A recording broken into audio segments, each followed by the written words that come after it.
कि ऐ कश्ती तेरा मुकद्दर चमकदार कर दिया, इस पार के थपेड़ों ने उस पार कर दिया। और अफवाह थी कि मेरी तबीयत खराब है, लोगों ने पूछ के बीमार कर दिया। हमने बोल बोल के अब जिंदगी इतनी मुश्किल बना ली है कि अब सच में लोगों की जिंदगी मुश्किल हो चुकी है। कामयाब एक प्रोसेस के, मेहनत के थ्रू जीवन में कभी ना कभी मुझे मिल जाएगी, पर खुशी तो मेरा डिसीजन है, वो तो मैं अभी भी हो सकता हूँ। इसके लिए किस बात का इंतजार कर रहे हो आप? डिसीजन लो, 1 मिनट के बाद खुश रहना शुरू कर दो। मैं अपनी स्थितियों में फंसा हुआ हूँ, बीमारी में फंसा हुआ हूँ, और आप कहते हैं कि अपनी सोच से खुश हो जाओ। कपड़े सुखाने के लिए क्या चाहिए? रस्सी। सर, कपड़े सुखाने के लिए धूप चाहिए। रस्सी का कपड़े सुखाने में कोई रोल ही नहीं। आप बताओ रस्सी का क्या रोल है कपड़े सुखाने? क्योंकि आपने बताया रस्सी। लेकिन जैसे ही मैंने यूं किया तो आपके दिमाग में मैंने क्या घुसा दी? रस्सी। ऐसी सैकड़ों रस्सियां हमने लोगों के दिमाग में घुसाई हुई हैं, वरना तो आज आप कहेंगे आटा नहीं है, कल को आपके पास, कल कहोगे जी टाटा की कार नहीं है, परसों कहोगे जी बाटा की चप्पल नहीं है। परेशान तो आप सारी जिंदगी रहेंगे। पर समस्याएं मुझे कामयाब होने से रोक सकती हैं, हंसने से नहीं। मेरा ये पॉइंट है। जो आज के डेट में सबसे मुश्किल काम है। मतलब आप दुनिया का एक महान आदमी बनना चाहते हैं, आप करोड़पति बनना चाहते हैं, आप कामयाब, और उसमें मजे ढूंढ रहे हैं। पहले मुझे मजेदार चीजें बताओ जी। अरे वाह, क्या बात है साहब। करिए ना चुनौतीपूर्ण काम, करिए ना मुश्किल काम, करिए ना चैलेंजिंग काम, उनके आगे कामयाबी है। अगर तू परिवार का ख्याल रखेगा, परिवार के बारे में सोचेगा, तो जिंदगी में पैसे नहीं कमा पाएगा। और आजकल के यूथ के दिमाग में घुस चुका है, मुझे तो पैसा कमाना है, मुझे परिवार से क्या लेना देना। अरे आप परिवार के साथ रह के भी पैसा कमा सकते हो। परिवार आपके रास्ते की बाधा है ही नहीं। हम इतने कम जर्फ हैं क्या? या तो हम पैसा कमा पाएंगे या रिश्ते निभा पाएंगे, इतने कम जर्फ हैं क्या हम लोग? सारी धरा भी साथ दे तो और बात है, पर तू जरा भी साथ दे तो और बात है। और चलने को तो एक पाँव से भी चल रहे हैं लोग, पर दूसरा भी साथ देता और बात। क्या बात है। इस मार्केट ने इंसानों को कैसे मैनिपुलेट किया है। डियो बेचता ही नहीं, वो बताता है इस डियो को लगा लोगे तो कॉलेज की जितनी भी लड़कियां तुम्हें घेर लेंगी। ये सपना है ना लोगों का, सपने बेच रहे हैं वो। और उन्हीं झूठे सपनों के चक्कर में 90% लोग हम दुखी हैं। हमारे और आपके दादाजी के समय में, यानी आज से 50-60 साल पहले, भाई भाई के बीच कैसा रिलेशन था? प्यार था। अच्छा, आपने देखा होगा बंटवारा भी हो रहा था तो बड़ा भाई बोलता है कि छोटे से तू रख ले, छोटा कह रहा नहीं भैया ऐसा नहीं, तुम रख। कितना प्यार था आपस में। फिर 1969 में ये गाना किसने लिखा था कि कस्में वादे प्यार वफा सब बातें हैं, बातों का क्या, कोई किसी का नहीं है जग में, झूठे नाते हैं नातों का क्या। जिस समय रिश्ते बहुत महत्वपूर्ण थे, जिस समय रिश्तों की वैल्यू बहुत ज्यादा थी, उस समय आप ऐसे गीत बना रहे हैं। इस बाजार ने ना रिश्तों को तोड़ के मुनाफा कमाया है। बिल्कुल है। सर्वेश सर IAS बनना चाह रहे हैं और अमर चौधरी नालायक रिश्तेदार है, और मैं आपको रोकना चाह रहा हूँ। कैसे रोक सकता हूँ जरा बताना? नहीं रोक सकता। आपकी किताब फाड़ दूंगा, भारत सरकार को लेटर लिख के दूंगा इसको IAS मत बनाना। मैं कर क्या लूंगा? तो आपको कामयाब होने से अगर कोई चाह भी ले तो रोक कैसे सकता है? एक्चुअली किसी को करना धरना कुछ नहीं है। मैं कहता हूँ किताबें रिसाले ना अखबार पढ़ना, मगर इस दिल को हर रोज एक बार पढ़ना। व्हाट्सएप पे स्टेटस लगा दिया, एक दिन तुम्हारे कानों में ये शोर आएगा, तुम्हारा वक्त आया है, हमारा दौर आएगा। मैं कहता हूँ भाई साहब एक्सक्यूज मी, कैसे आएगा? ये जो तुम सोफे पे पड़े पड़े व्हाट्सएप पे स्टेटस बदलते रहते हो, इससे आएगा? ये जो दुनिया से तुझको इतना गिला है, ये बता तूने दुनिया को क्या दिया है? सवाल ये आप क्या कंट्रीब्यूट कर रहे हैं?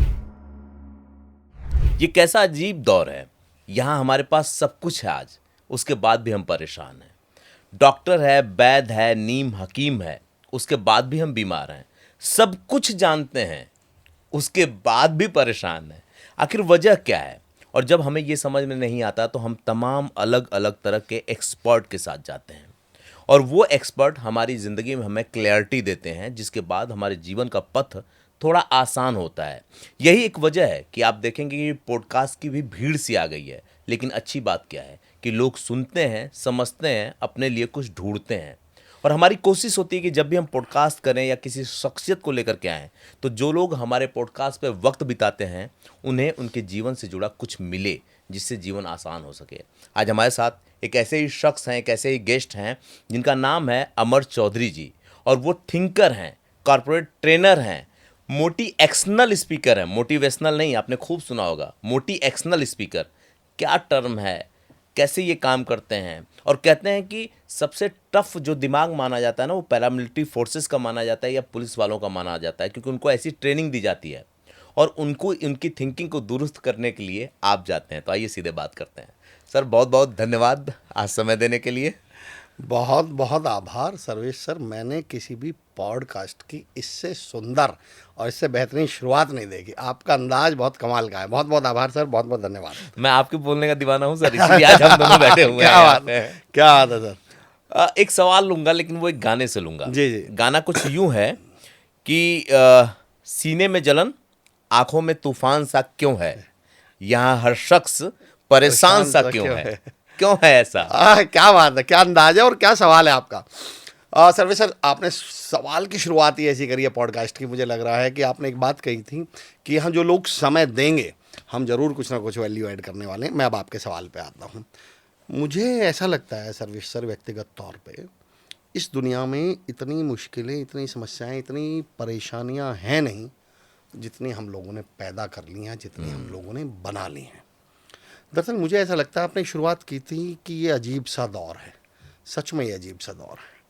और मैं कहता हूँ सर्वेश सर कि ये दौर है बहादुर होने का, ये दौर है हीरो बनने का। सबको हीरो बनना है। बिल्कुल। अब मुझे बताइए, आपने कभी सुना है कि एक राजा था, वो बहुत बहादुर था, पर उसने कभी कोई युद्ध नहीं जीता? नहीं, ऐसा तो नहीं सुना। अब बहादुरी सिद्ध करनी है तो क्या करना पड़ेगा? युद्ध तो लड़ना ही पड़ेगा। अब युद्ध लड़ने के लिए भाई युद्ध जीतना पड़ेगा। युद्ध जीतने के लिए कोई युद्ध लड़ना पड़ेगा, और युद्ध लड़ने के लिए कोई दुश्मन चाहिए। बात तो सही है। तो पहले हम दुश्मन पैदा करते हैं, फिर युद्ध लड़ते हैं, फिर जीत कर बताते हैं कि देखो मैं बहादुर हूँ। अगर मैं आपको ये कह दूं मेरी ज़िंदगी में समस्याएं नहीं हैं, तो आप मुझे बड़ा आदमी नहीं मानेंगे आज की डेट में। अच्छा एक बात बताइए, चलो हमने मुश्किलें कैसे पैदा की हैं और मैं सिद्ध करके बताता हूँ सर आपको। किसी भी हीरो के लिए विलेन का होना जरूर। कभी आपने कोई मूवी देखी है कि हीरो है पर विलेन ना हो? नहीं, ऐसा तो नहीं है। कभी आपने कोई मूवी देखी है भाई हीरो है पर उसके सामने चुनौतियां हैं, समस्याएं ना हो? ऐसा भी नहीं है। तो सबको हीरो बनना है। हाँ। हीरो के लिए कोई विलेन हो, कोई चुनौतियां हो। तो आप गौर करना, बॉलीवुड में जो फिल्में बनती हैं वो हमारी समस्याओं पे बनती हैं, हमारे देश की समस्याओं पे बनती हैं। क्या क्या समस्याएं? जैसे आतंकवाद। तो पहले आतंकवाद दिखाया जाएगा, फिर एक हीरो से लड़ेगा और उसको खत्म करेगा, तो वो क्या बन जाएगा? हीरो। या गरीबी हमारे यहाँ की प्रॉब्लम है, तो गरीबी से कौन लड़ रहा है? हीरो। या फिर आप देखिएगा भ्रष्टाचार, करप्शन से लड़ रहा है, फिर वो क्या बन जाएगा? हीरो। यानी हीरो बनने के लिए कोई समस्या होनी जरूरी है। अब मेरी बात को गौर से समझिएगा, हॉलीवुड वालों को भी हीरो बनाने हैं, पर क्या हॉलीवुड में करप्शन नाम की कोई समस्या है? खूब है। हॉलीवुड में बहुत कम, अगर आप देखेंगे हाँ, तो हॉलीवुड में हॉलीवुड उतना करप्शन है। हॉलीवुड की बात मैं बॉलीवुड समझ गया था। अच्छा, हॉलीवुड में करप्शन है क्या? नहीं है। आतंकवाद बहुत ज्यादा है क्या? नहीं है। गरीबी बहुत ज्यादा है क्या? नहीं। पर हीरो तो उन्हें भी बनाने थे। तो फिर उन्होंने काल्पनिक समस्याएं पैदा करी कि दूसरे ग्रह से कोई एलियंस आएंगे और वो इस पृथ्वी पर कब्जा कर लेंगे, फिर उससे उनका हीरो लड़ता है और वो हीरो बन जाता। मैं कहता हूँ बाबा, कौन आ रहा था दूसरे ग्रह से? एलियंस आ कहाँ रहे थे? पर हीरो तो उन्हें भी बनाने थे ना। तो अगर वो समस्याएं पैदा ना करें तो फिर हीरो कैसे बने? हम अगर अपनी ज़िंदगी में समस्याएं पैदा ना करें तो हम हीरो कैसे बने? इसलिए हमने जानबूझकर समस्याएं पहले हम पैदा करते हैं। इतनी बड़ी प्रॉब्लम्स दुनिया में है नहीं। मैं गारंटी से कहता हूँ, जितनी हम बातें कर रहे हैं उतनी हमारी समस्याएं ज़िंदगी में है नहीं। One of my favourite share, क्योंकि आपने बड़े अंदाज में पॉडकास्ट शुरू किया है, मुझे ऐसा लगता है व्यक्तिगत तौर पे, इसमें एक वर्ड आएगा आतिशदान। आतिशदान बोलते हैं उसको, वो नहीं होते भट्टी या वो जिसमें हम तापते हैं आग पर, कि सोचा ये था वक्त मिला तो टूटी चीजें जोड़ेंगे, अब कोने में ढेर लगा है, सारा कमरा खाली है, और बैठे बैठे फेंक दिया है आतिशदान में क्या क्या कुछ। मौसम इतना सर्द नहीं था जितनी आग लगा ली है, इतनी समस्याएं थी नहीं जितना हमने उनको बवंडर बना दिया, जितना उन्हें हमने माहौल बना दिया। एक्चुअली हम समस्याओं को मैग्नीफाइड ग्लास से देखते हैं। और मैं हमेशा लोगों से कहता हूँ कि ये जो ज़िंदगी है ना, ये दही की तरह है। अच्छा मुझे बताइए, दही जब हमें मिलती है तो हम क्या करते हैं? उसका चाट मसाला मिलाते हैं या शक्कर मिलाते हैं और उसको खाते हैं। कैसी लगती है? बहुत टेस्टी लगती है, स्वाद, मज़ा आ जाता है। सर मेरे कहने से सेम दही को जस्ट खाने से पहले उस पर एक मैग्नीफाइड ग्लास लगा के देख लीजिएगा। जस्ट खाने से पहले इतने कीड़े दिखाई पड़ेंगे, इतने बैक्टीरिया दिखाई पड़ेंगे, खाना तो बहुत दूर की बात है, आप उसकी तरफ मुंह करके नहीं देख पाएंगे। मैं लोगों से कहता हूँ दोस्तों, ज़िंदगी उसी दही की तरह है। इसमें शक्कर मिलाओ, इसमें चाट मसाले मिलाओ और इसके मजे लो, इसे खाओ। अगर आप इस ज़िंदगी का पोस्टमार्टम करने घुस गए ना कि रिश्तेदार ऐसे, दोस्त ऐसे, फलाना ऐसा, ढिकना ऐसे, इतने कीड़े दिखाई देंगे, खाना तो बहुत दूर की बात है, इसकी तरफ देख नहीं पाएंगे, जीना मुश्किल हो जाएगा। मतलब अगर देखा जाए तो पूरा इसका सार, इस जवाब का सार ये है कि हमारी थिंकिंग ही जी जी, हमारी दुश्मन है। हाँ, हमारी थिंकिंग ही हमारी दुश्मन है। प्लस मैं ये भी कहता हूँ कि चुनौतियाँ और समस्या और प्रॉब्लम्स बताना मेरी नज़र में एक फैशन स्टेटमेंट बन चुका है। आप देखिए, अगर कोई इंसान आपसे ये कह दे मेरी ज़िंदगी में कोई चुनौती नहीं है, कोई परेशानी नहीं है, क्या आप उसे बड़ा आदमी मानेंगे? नहीं। मैं एक अजीब सा आपके पॉडकास्ट में एक बात कहता हूँ, शायद उसको मतलब जिस एंगल में मैं कहना चाह रहा हूँ, जिस कॉन्टेक्स्ट में आप उसे समझिएगा। मैं हमेशा कहता हूँ सर्वेश सर कि जब भी किसी कामयाब इंसान की स्ट्रगल की स्टोरी सुने तो उसमें से 50 से 60% घटा दीजिएगा। इतना स्ट्रगल उसने किया नहीं है जितनी कहानियाँ बताई गई हैं, जितनी आप तो मीडिया में रहे हैं। मैं शाहरुख खान के बारे में, और मैं नेम इसलिए ले रहा हूँ, मैं शाहरुख खान का बहुत बड़ा फ़ैन हूँ। शाहरुख से ज़्यादा मेहनती मैंने अपनी ज़िंदगी में व्यक्ति नहीं देखा, एक्टर नहीं देखा, उनके जैसा जुनून ही नहीं देखा। पर मैं कह रहा हूँ कहानियों की, जब हम शाहरुख खान के बारे में पढ़ते थे, बड़े गरीब परिवार से आए, दिल्ली से एक बहुत साधारण परिवार से आए और यहाँ तक पहुँचे। बाद में पता चला कि मम्मी इंदिरा गांधी जी की फ्रेंड थी, नाना जी थे शहनवाज हुसैन साहब थे जो आज़ाद हिंद फौज के सेकंड इन कमांड थे, पापा जी ने शाहरुख खान को 10 साल की उम्र में कैमरा गिफ्ट किया था। मैं कहता हूँ आज से 40 साल पहले किसके पापा के पास इतने पैसे थे जो कैमरे गिफ्ट कर रहे थे? और आप फिर बता रहे हो कि बहुत गरीब फैमिली से आए हैं। अक्षय कुमार के बारे में जब मैं पढ़ रहा था तो हम पढ़ते थे शुरू में कि अक्षय कुमार तो वेटर रहे हैं। बाद में मैं तो कपिल शर्मा के शो में देख रहा था, डॉन बॉस्को में पढ़े हुए हैं, साजिद नाडियाड वाला उनके क्लासमेट रहे हैं। ये कौन से गरीब लोग हैं जो डॉन बॉस्को में पढ़ रहे हैं? ये कौन से गरीब लोग हैं जिनके क्लासमेट साजिद नाडियाड वाला हैं? एक पंकज त्रिपाठी जी, दुनिया मैं कह रहा हूँ उनसे बेहतरीन एक्टर नहीं मानता मैं किसी को, पर मैं पंकज त्रिपाठी जी का एक वीडियो देख रहा था, उसमें साहब कह रहे थे कि हम इतने गरीब थे कि हमारे पास ट्रैक्टर लेने के भी पैसे नहीं थे। मैं कह रहा हूँ साहब आज से 40 साल पहले साइकिल लेने के पैसे लोगों पे नहीं, आपके घर में ट्रैक्टर लेने की बात चल रही थी, मैं तो ये बहुत बड़ी बात मानता हूँ। किसके घर में आज से भी 40 साल पहले ट्रैक्टर लेने की बात चल रही है? मेरा पॉइंट ये है कि जितनी कहानियाँ संघर्ष की और समस्याओं की सुनाई जा रही हैं, एक्चुअली उतनी मुश्किल ये ज़िंदगी है नहीं जितनी हमने बना ली। और क्योंकि अब हम बोलने लगे तो एक्चुअल में ज़िंदगी इतनी मुश्किल अब हो गई है। राहत इंदौरी साहब का एक शेर है, ऐसी थी नहीं पर हमने बोल बोल के ऐसी कर ली। राहत इंदौरी साहब का एक शेर है कि ए कश्ती तेरा मुकद्दर चमकदार कर दिया, इस पार के थपेड़ों ने उस पार कर दिया, और अफवाह थी कि मेरी तबीयत खराब है, लोगों ने पूछ के बीमार कर दिया। हमने बोल के अब ज़िंदगी इतनी मुश्किल बना ली है कि अब सच में लोगों की ज़िंदगी मुश्किल हो चुकी है। आप कॉर्पोरेट ट्रेनिंग देने जाते हैं जी, कोच के तौर पे काम करते हैं, आपको क्या लगता है कि जीवन को सरल बनाने का या जीवन को आसान बनाने का क्या तरीका हो सकता है? सर्वेश सर, इतना बेहतरीन सवाल है ये मुझसे। अब देखिए, इसमें सबसे महत्वपूर्ण बात यह है कि आपको समझना पड़ेगा, पहले आपको स्वीकार करना पड़ेगा कि वास्तव में जीवन सरल है। आपको सही बताऊं, जीवन को सरल बनाने के लिए आपको कुछ नहीं करना, कुछ भी नहीं करना। मेरे पास अगर कुछ होता तो मैं मैं ये ले लेता हूँ, शायद ये इससे ही काम चल जाए। मुझे इसको सीधा है, ये फूल अभी सीधा है, क्या इसको सीधा रखने के लिए मुझे कुछ करना है? क्या नहीं।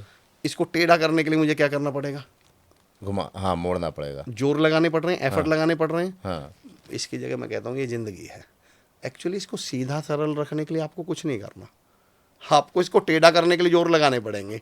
और क्योंकि लोगों के पास जोर हैं तो वो ज़बरदस्ती जोर लगा के ज़िंदगी को क्या बनाए जा रहे हैं? मुश्किल बनाए जा रहे हैं, टेढ़ी बनाए जा रहे हैं। ज़िंदगी इतनी मुश्किल है थोड़ी, ज़िंदगी तो बहुत सरल है। आपको ज़िंदगी को इतनी सरलता के साथ जीना पड़ेगा कि मुझसे किसी ने एक सवाल पूछा कि और अमर भाई क्या हाल है, मज़े आ रहे हैं? मैंने कहा यार आ तो नहीं रहे पर ले रहा हूँ। वो बोला मतलब? मैंने कहा क्या लग रहा है, कभी ये ज़िंदगी से मज़े आते हैं क्या? आते थोड़ी हैं, मज़े तो लिए जाते हैं, खुश तो रहा जाता है। हमने पिछले 40 सालों में जो सबसे बड़ी गलती करी है, हमने अपनी खुशी के साथ स्टार लगा दिया। स्टार समझते हो? Conditions applied. ऐसा होगा तो मैं खुश होऊंगा, वैसा होगा तो मैं खुश होऊंगा। मैं अक्सर अपनी लोकल लैंग्वेज में एक बात कहा करता हूँ, आपको शायद सर्विस सर आपने भी वो समय देखा हो। पहले आपको याद है वो पंखे और बल्ब का जो कनेक्शन था एक ही स्विच में कर दिया करते थे, हम उसको खटका बोलते थे। एक ही स्विच में कर देते थे। अब अगर ये एक स्विच खराब हुआ तो पंखा भी गया और बल्ब भी गया। हमने कामयाबी और हैप्पीनेस इन दोनों का कनेक्शन एक ही स्विच में किया हुआ है। हमें तो सही लगता है कि कामयाबी मिलेगी तो मैं खुश हो पाऊंगा। मैं कहता हूँ इसका तो आपस में कोई लेना देना ही नहीं है। कामयाबी एक अलग चीज़ है बिल्कुल, और हैप्पीनेस एक बिल्कुल अलग चीज़ है। कामयाब एक प्रोसेस के, मेहनत के थ्रू जीवन में कभी ना कभी मुझे मिल जाएगी, पर खुशी तो मेरा डिसीजन है। वो तो मैं अभी भी हो सकता हूँ। खुश रहने के लिए तो मुझे मैं कॉर्पोरेट ट्रेनिंग का आपने जिक्र किया, तो कॉर्पोरेट ट्रेनिंग में 2 तरह के चेंजेस बताता हूँ वहाँ पर मैं। जी। एक चेंज होता है सर बियर्ड चेंज, ओके। और एक होता है शेविंग चेंज। अच्छा। अब इसको बड़े गौर से सुनिएगा, और अगर हम इन चीज़ों को समझ जाएं, अच्छा जीवन बहुत आसान है सर। छोटी छोटी चीज़ें, हम छोटी चीज़ों को बहुत इग्नोर करते हैं, और मेरा ये कहना है हमें बड़ा आदमी बड़ी बड़ी चीज़ें नहीं बनाते, हमें छोटी छोटी चीज़ें बड़ा बनाती हैं। चलिए मैं आपसे एक सवाल पूछता हूँ, कोई आदमी ट्रक चला रहा है तो आप उसे क्या समझेंगे, ट्रक का मालिक या नौकर? ड्राइवर समझेंगे। ड्राइवर है। हाँ। बस चला रहा है तो ड्राइवर है। ट्रेन चला रहा है तो भी ड्राइवर। और कोई स्कूटी या बाइक पे जा रहा है तो मालिक समझेंगे। मैं कहता हूँ छोटी चीज़ों से मालिक बनता है, बड़ी चीज़ों से तो ड्राइवर बन रहा है। हमें इतनी बड़ी बड़ी बातें करने की ज़रूरत है नहीं। जिंदगी को सरल बनाने के लिए, साधारण बनाने के लिए, जीवन में खुश रहने के लिए आपको बहुत कुछ एफर्ट लगाने की ज़रूरत थी नहीं, पर आपने इतने एफर्ट लगा दिए, इतने जोर लगा दिए कि सिंपल लाइफ को भी बड़ा कॉम्प्लिकेटेड हम लोगों ने अब इसको बना लिया है। तो अगर हम जीवन को सरलता के साथ जी लें, हैप्पीनेस के साथ जी लें, खुशी रहने के लिए, मैं बियर्ड चेंज और शेविंग चेंज की बात कर रहा था। तो जब मैं कॉर्पोरेट्स में जाता हूँ तो मैं लोगों से बोलता हूँ भाई देखिए 2 चेंजेस होते हैं, एक बियर्ड चेंज और एक शेविंग चेंज। अब समझिएगा क्या है, और इत्तेफाक देखिए हम दोनों से वो मैच कर जाएगा। मैं इस समय क्लीन शेव हूँ और आपकी बियर्ड है।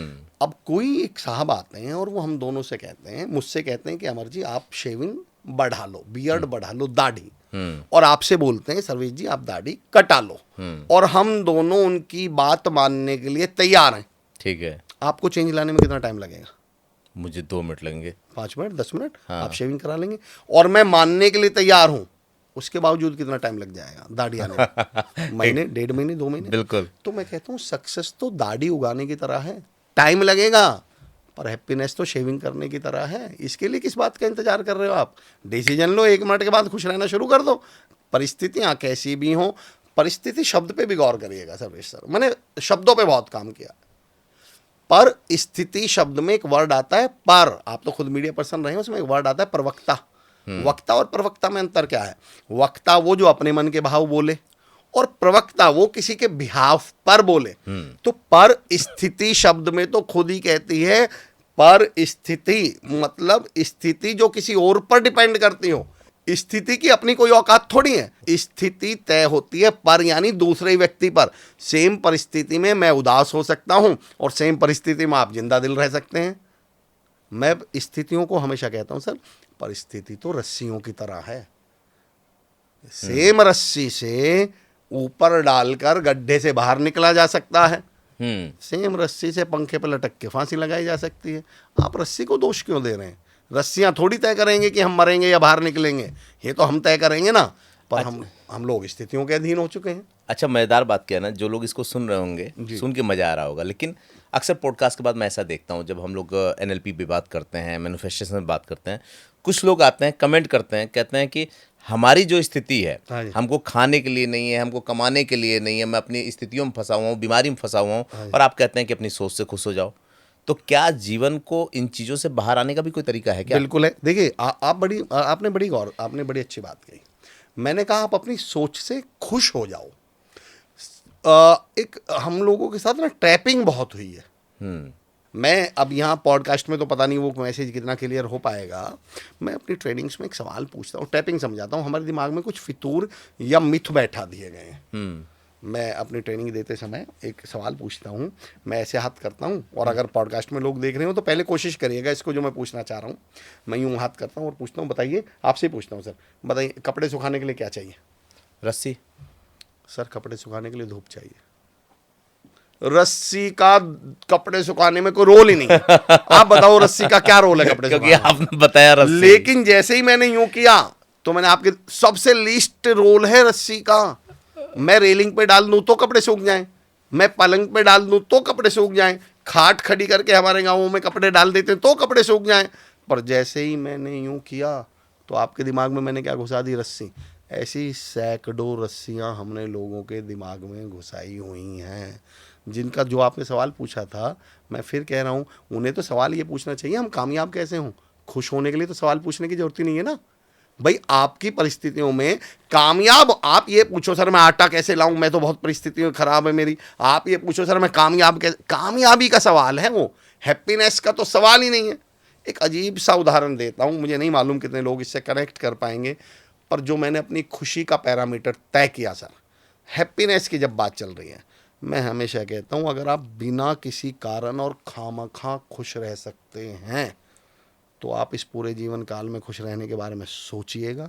अदरवाइज आप ये सोचते हो कि परिस्थितियां ऐसी होंगी, परिस्थितियां वैसी होंगी, तब मैं खुश हो जाऊंगा, तब तक परिस्थितियां और बिगड़ चुकी होंगी या दूसरी कोई परिस्थिति आ चुकी होगी। मैंने आज से 15 साल पहले एक चुटकुला सुना था सर, वो शेयर कर देता हूँ। हालांकि एक पॉडकास्ट चल ही रहा है तो एक और मैं बता दूं, कई लोगों की गलतफहमियां दूर करता हूँ। चुटकुलों को हम बड़े हल्के में लेते हैं। आप खुद एक मीडिया पर्सन है, तमाम लोग मुझे सुन रहे हैं। पहले मैं चुटकुले की ताकत बता दूं, चुटकुलों से बड़ा जीवन दर्शन इस दुनिया में किसी चीज़ के अंदर नहीं है सर। सिद्ध करके बताता हूँ। कोई आपने आसपास में कोई दोस्त जान पहचान वाला कोई ऐसा व्यक्ति आज तक आपको मिला है या आपने देखा हो, आपके आसपास हो, कोई कविता वगैरह लिख लेता हो, हाँ, कोई गीत लिख लेता हो? आपने ऐसे लोग भी देखे होंगे, कोई कहानी लिख लेता हो। आपने तो खुद ने उपन्यास लिखा हुआ है। सर्वेश्वर में 30 के करीब आपकी एज होगी, 30-32, और मैं अगले 30 साल का समय और दे रहा हूँ आपको। एक व्यक्ति ढूंढ के दिखाइए अपनी जान पहचान में जो चुटकुला लिख दे, जिसने आज तक एक चुटकुला लिखा हो। टफ काम है।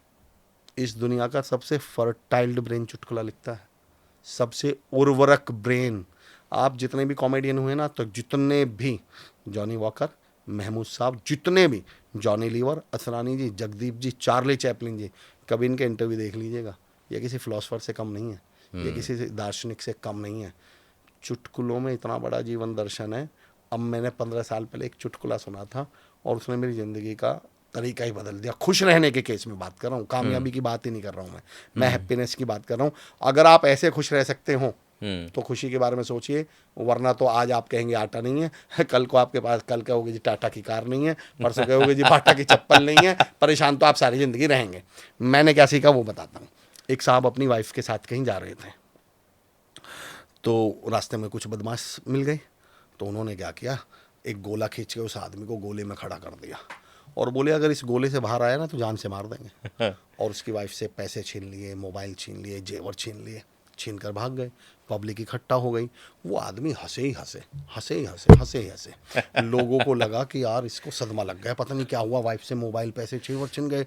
लोगों ने बोला भाई क्या हुआ, तुम्हारी तो वाइफ से मोबाइल ले गए, जेवर ले गए, पैसे ले गए और तुम हंसे जा रहे हो। वो आदमी बोला बताऊं, जब वो मेरी वाइफ से मोबाइल और पैसे छीन रहे थे ना, मैं 2 बार गोले से बाहर आया था।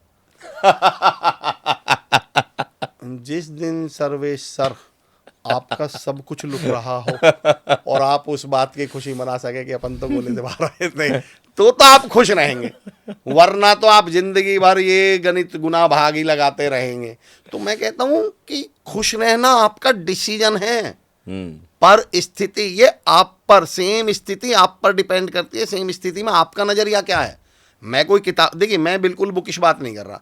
चुनौतियां जीवन में रहेंगी, समस्याएं बिल्कुल रहेंगी, पर समस्याएं मुझे कामयाब होने से रोक सकती हैं, हंसने से नहीं। मेरा ये पॉइंट है, जो आज के डेट में सबसे मुश्किल काम है। मैं ये कह रहा हूं कि परिस्थितियां, आप एक बात बताइए, मुझे आज खाना नहीं मिला, तो उस खाना ना मिलने की वजह से मैं भूखा ही तो रह सकता हूं, पर उस खाना ना मिलने की वजह से मेरे जूते कैसे नहीं पहन पाऊंगा मैं। किसी, मान लो किसी कारण से मैं घर से निकला हूं और पूरा दिन मैंने खाना नहीं खाया, पर उसकी वजह से मेरे कपड़े थोड़ी फटेंगे, मेरे बाल थोड़ी खराब हो जाएंगे, मेरे जूते थोड़ी खराब हो जाएंगे। मेरा पॉइंट ये है, जो है जिस दिन हम उसके लिए खुश रहना शुरू कर देंगे, ये टॉपिक नहीं है लेकिन एक विषय मुझे बहुत पसंद है, ग्रेटिट्यूड। और ग्रेटिट्यूड को मैं सर्वेश सर बोलता हूँ ग्रोटिट्यूड। अच्छा, हाँ, मैंने शब्दों में बहुत काम किया है सर। नहीं, एक शब्द मैं और लेके आने वाला हूँ, पहले आप इसको बता लीजिए। अच्छा, ग्रेटिट्यूड को मैं बोलता हूँ ग्रोटिट्यूड। ग्रो, आगे बढ़ना, तरक्की करना। हाँ। मैं ये कहता हूँ अगर आप जिंदगी में आगे बढ़ना चाहते हैं, तरक्की करना चाहते हैं और खुश रहना चाहते हैं, तो आप ग्रेटिट्यूड नाम का एटीट्यूड अपने अंदर डेवलप कर लीजिए। और ये बात मैंने इससे कनेक्ट क्यों करी है, एक्चुअली दो चीज़ें बताऊंगा इसमें। ग्रेटिट्यूड क्या है पहले वो बताऊंगा, और फिर मैं बताऊंगा कि हैप्पीनेस हमसे मिसिंग क्यों हो गई, हमने खुश रहना क्यों बंद कर दिया, हम परेशान क्यों रहने लगे। पहले तो ग्रेटिट्यूड को समझते हैं। हिंदी में इसको बोलते हैं आभार। हाँ, कृतज्ञता। और अगर आप आभार शब्द पे गौर करें तो इसमें भी दो शब्द हैं, आ भार। जब हिंदी में किसी भी शब्द के साथ आ लग जाता है तो इसका मतलब होता है अपोजिट यानी विलोम। गमन यानी डिपार्चर जाना, और आगमन आना, सफलता असफलता, भार आभार। जैसे ही आप किसी का धन्यवाद या आभार व्यक्त कर देते हैं आप खुद हल्के हो जाते हैं। वाह। और ऊपर उठने की पहली शर्त है आपका वजन यानी कम होना चाहिए, आप हल्के होने चाहिए। क्या बात है। एक चीज़ और सर्विस सर यहाँ जोड़ता हूँ, एक कमाल की चीज़ बताता हूँ आभार पे। आपने भी नोटिस किया होगा, और ना किया हो मैं सुनने वालों से भी कहूँगा कि आप ये ऑलरेडी ऑब्जर्व कर चुके होंगे, नहीं किया हो तो आज के बाद मेरे कहने से ऑब्जर्व करना। आप किसी रेस्टोरेंट में या किसी के घर जाइए, स्पेशली उनका बच्चा, उनकी बेटी या भाभी जी या जो भी घर में आपके लिए वो पानी लेकर आएंगे, आप उस एक गिलास पानी को पीकर गिलास वापस रखते समय एक शब्द बोल देना, थैंक यू या धन्यवाद। 99% केस में मैं गारंटी से कहता हूं उसका अगली लाइन होगी, अंकल और दूं क्या, भाई साहब और दूं क्या। सेम केस होता है भगवान के साथ। जब आपको भगवान इतना सा देते हैं और जब आप भगवान को इतने से के लिए धन्यवाद कर देते हैं तो भगवान बोलते हैं और दूं क्या। अफसोस इस बात का कि हम उस एक गिलास पानी को पीकर मुंह फेर के यूँ रख देते हैं गिलास को थाली में, वो भी कहता बाढ़ में जाओ, वो भी लेके चला जाता है। आप मिले हुए के लिए जिस दिन धन्यवाद करने लगे, जो आपने जिक्र किया था और जो मैं कह रहा था, हम मिले हुए का धन्यवाद करना भूल गए हैं। हम ना मिले हुए के इस दौर, आपने शुरुआत बहुत अच्छी की है इस पॉडकास्ट की। ये दौर इतना अजीब है, इतना अजीब है कि यहाँ ना मिले हुए की बहुत इज्जत है, ना आए हुए की बहुत इज्जत है। मैं सिद्ध करके बताता हूँ, उदाहरण देके बताता हूँ। आप और भाभी जी कहीं शादी में चले जाइए, मेजबान का पहला सवाल क्या होगा, बच्चे नहीं आए। जो आए उनसे या पूछे। जो नहीं आया उसकी बहुत इज्जत है। आप और बच्चे चले जाइए, पहला सवाल क्या होगा, भाभी जी नहीं आई। भाभी जी और बच्चे चले जाइए, मैं गारंटी देता हूँ उसका पहला सवाल क्या होगा, भाई साहब नहीं आए। आप तीनों चले जाइए, सामने वाला कुछ पूछता ही नहीं, बोलता है खाना खा लो। जो आ गया हम उसकी इज्जत नहीं कर रहे, जो हमें मिल गया हम उसकी इज्जत नहीं कर रहे। और क्यों करनी चाहिए, अब मैं आपको एक अलग तरह का सूत्र, अलग तरह की बात कह रहा हूँ। अगर इस बात को समझ जाए, मैं दो चीज़ों की जिम्मेदारी ले सकता हूँ इस स्टेटमेंट के बाद। एक तो आदमी दुखी रहना बंद कर देगा, खुश रहना शुरू कर देगा। क्या बात है। और दूसरा उसे वो मिलेगा जो वो चाहता है। ये भी सिद्ध करता हूँ सर। ये काम कैसे करता है, अब इस थ्योरी को समझिएगा। क्यों उसकी इज्जत करिए जो आपको मिल गया। आप उसकी इज्जत करिए, उसका ख्याल रखिए, उसके लिए आभार कीजिए जो मिल गया। मैं गारंटी देता हूँ आपको वो मिलेगा जो आपको चाहिए। सिद्ध करता हूँ, एक वर्ड है टेलीकिनेसिस। टेलीकिनेसिस को आप इसको ऐसे समझ लीजिए, टेलीकिनेसिस का मतलब होता है कि ऑब्जेक्ट्स की भी मेमोरी होती है, नॉन लिविंग चीज़ों की भी क्या होती है, मेमोरी होती है उसका। और हम सब मानते भी हैं इस बात को। आपने देखा, हम लोग वक्ता हैं, स्पीकर हैं, कभी हम लोग स्टेज पे चढ़ते हैं तो कभी भी नोटिस कीजिएगा हम क्या करते हैं, स्टेज को प्रणाम करते हैं। क्यों स्टेज को क्या मालूम कि हमने प्रणाम किया, वो तो नॉन लिविंग है। हैं। आपने रामायण महाभारत देखी हैं, जब वो तीर चलाते थे तो पहले उस तीर को क्या करते थे, प्रणाम करते थे। क्यों, तीर तो नॉन लिविंग है, तीर को प्रणाम कर रहे हो। मैं पुलिस डिपार्टमेंट में ट्रेनिंग लेता हूँ, मुझे सौभाग्य मिलता है ईश्वर की कृपा से सब इंस्पेक्टर से डीएसपी लेवल, और कई बार तो आईपीएस साहब लोगों से भी बात करने का, ट्रेन करने का मौका मिलता है। तो मैं वो शस्त्रों का पूजन करते हैं, हम लोग भी तो करते हैं दशहरे के आसपास, दिवाली पे दशहरे शस्त्रों पे का पूजन करते हैं। मेरा सवाल, क्यों, वेपन को कैसे पता चला हमने इसकी पूजा की है, नॉन लिविंग चीज़ का आप पूजा कर क्यों रहे हैं। कार घर लेके आते हैं, पहले साथियाँ निकालते हैं, टीका ले जाते हैं, मंदिर मस्जिद लेके जाते हैं, क्यों साहब, क्योंकि इसका मतलब हम ये मानते हैं कि नॉन लिविंग चीज़ों की भी क्या होती है, मेमोरी, उनकी भी क्या होती है, फीलिंग। अब उदाहरण समझिएगा, जो मिला उसकी इज्जत करिए, मैं गारंटी देता हूँ वो आएगा आपके पास जो आप चाहते हैं। कैसे, आपको चाहिए थी कार, कार मिली नहीं, मिली बाइक। अब इस दुनिया में 90% लोग गलती क्या कर रहे हैं, हमें बाइक तो चाहिए नहीं थी, तो हमने उस बाइक की दुर्गति करनी शुरू कर दी। ना टाइम पे पेट्रोल डलवाएं, ना उसके टाइम पे सर्विस करवाएं, ना कभी उस पर कपड़ा मारें, ना उसकी साफ सफाई करवाएं, उसकी दुर्गति करनी शुरू कर दें। और ये सब देख रही है दूर खड़ी हुई वो कार, नॉन लिविंग है पर उसकी मेमोरी है, उसकी फीलिंग है। और वो कार सोचती है यार जिस आदमी पर इतनी सी बाइक पे कपड़ा नहीं मारा जा रहा, जो इतनी सी बाइक की 1500 रुपए की सर्विस नहीं करवा रहा, जो इस पे टाइम पे पेट्रोल नहीं डलवा रहा, अगर मैं इसके पास चली गई तो मेरी दुर्गति कर देगा जिंदगी में। वो कहते नहीं, इस आदमी की जिंदगी में नहीं जाऊंगी, इसके पास नहीं जाऊंगी। और जब आप उस बाइक की जो आपको चाहिए ही नहीं थी, आप उसको चमका के रखते हैं, उस पर टाइम पे सर्विस करवाते हैं, कपड़ा मार के बढ़िया तरीके से रखते हैं, अब वही कार दूर से क्या सोचती है कि यार जिस बाइक को इसे चाहिए ही नहीं थी, इसने उसे रानी बना के रखा हुआ है, तो मेरे को तो ये चाहता है, मैं चली गई तो महारानी बना के रखेगा, और वो कार आपकी ज़िंदगी में आ जाती है। तो मैं कहता हूँ कि जो मिल गया उसके लिए खुश रहना शुरू कर दीजिए। अफसोस इस बात का कि हमने जाना तो हमने ये जाना, जो नहीं मिला बस वही खूबसूरत है। अच्छा, क्या मज़ेदार बात है ना। मैं बहुत तार्किक लोगों से मिलता हूँ। पिछले दिनों शो किया NLP पे, ग्रेटिट्यूड पे, मैनिफेस्टेशन पे, लेकिन ग्रेटिट्यूड को जिस तरह से आपने समझाया है, कृतज्ञता को जिस तरह से आपने बताया, आभार को जिस तरह से आपने बताया है, इस तरह से इतने सरल तरीके से अभी तक किसी ने नहीं बताया है। क्या हाल है, बहुत बहुत। अब मुझे ना एक मज़ेदार बात है कि इस पॉडकास्ट को करते हुए ये मुझे पॉडकास्ट या इंटरव्यू नहीं लग रहा है। जी जी मुझे ऐसे लग रहा है ना जिसे हास्य का कोई शो कर रहे हैं हम जी लोग। जी जी बहुत गूढ़ बातें बड़े सरल तरीके से लोगों तक पहुंच रही हैं जो उनको समझ में आती होंगी। सर्वेश भाई, इससे पहले कि आप अगले सवाल पे आएँ, क्योंकि मैं ट्रेनर हूँ, इस पॉइंट को भी मैं आपकी बात को बहुत महत्वपूर्ण बात कही आपने। हम गूढ़ बातों को, अच्छी बातों को ये कहकर फ्री हो जाते हैं कि यार हम तो देखो काम की बात कर रहे हैं, सामने वाला नहीं सुने तो क्या करें। नहीं, as a speaker, as a वक्ता, एज ए पॉडकास्टर, आपकी जिम्मेदारी ये नहीं है कि आप ये कह के बात का पल्ला झाड़ लें कि हमने तो अच्छी बात कही थी, सामने वाला नहीं सुने तो क्या करें। एक्चुअली मैं हमेशा कहता हूँ कि इस दुनिया की एक बड़ी आयरनी है, बड़ी विडंबना है।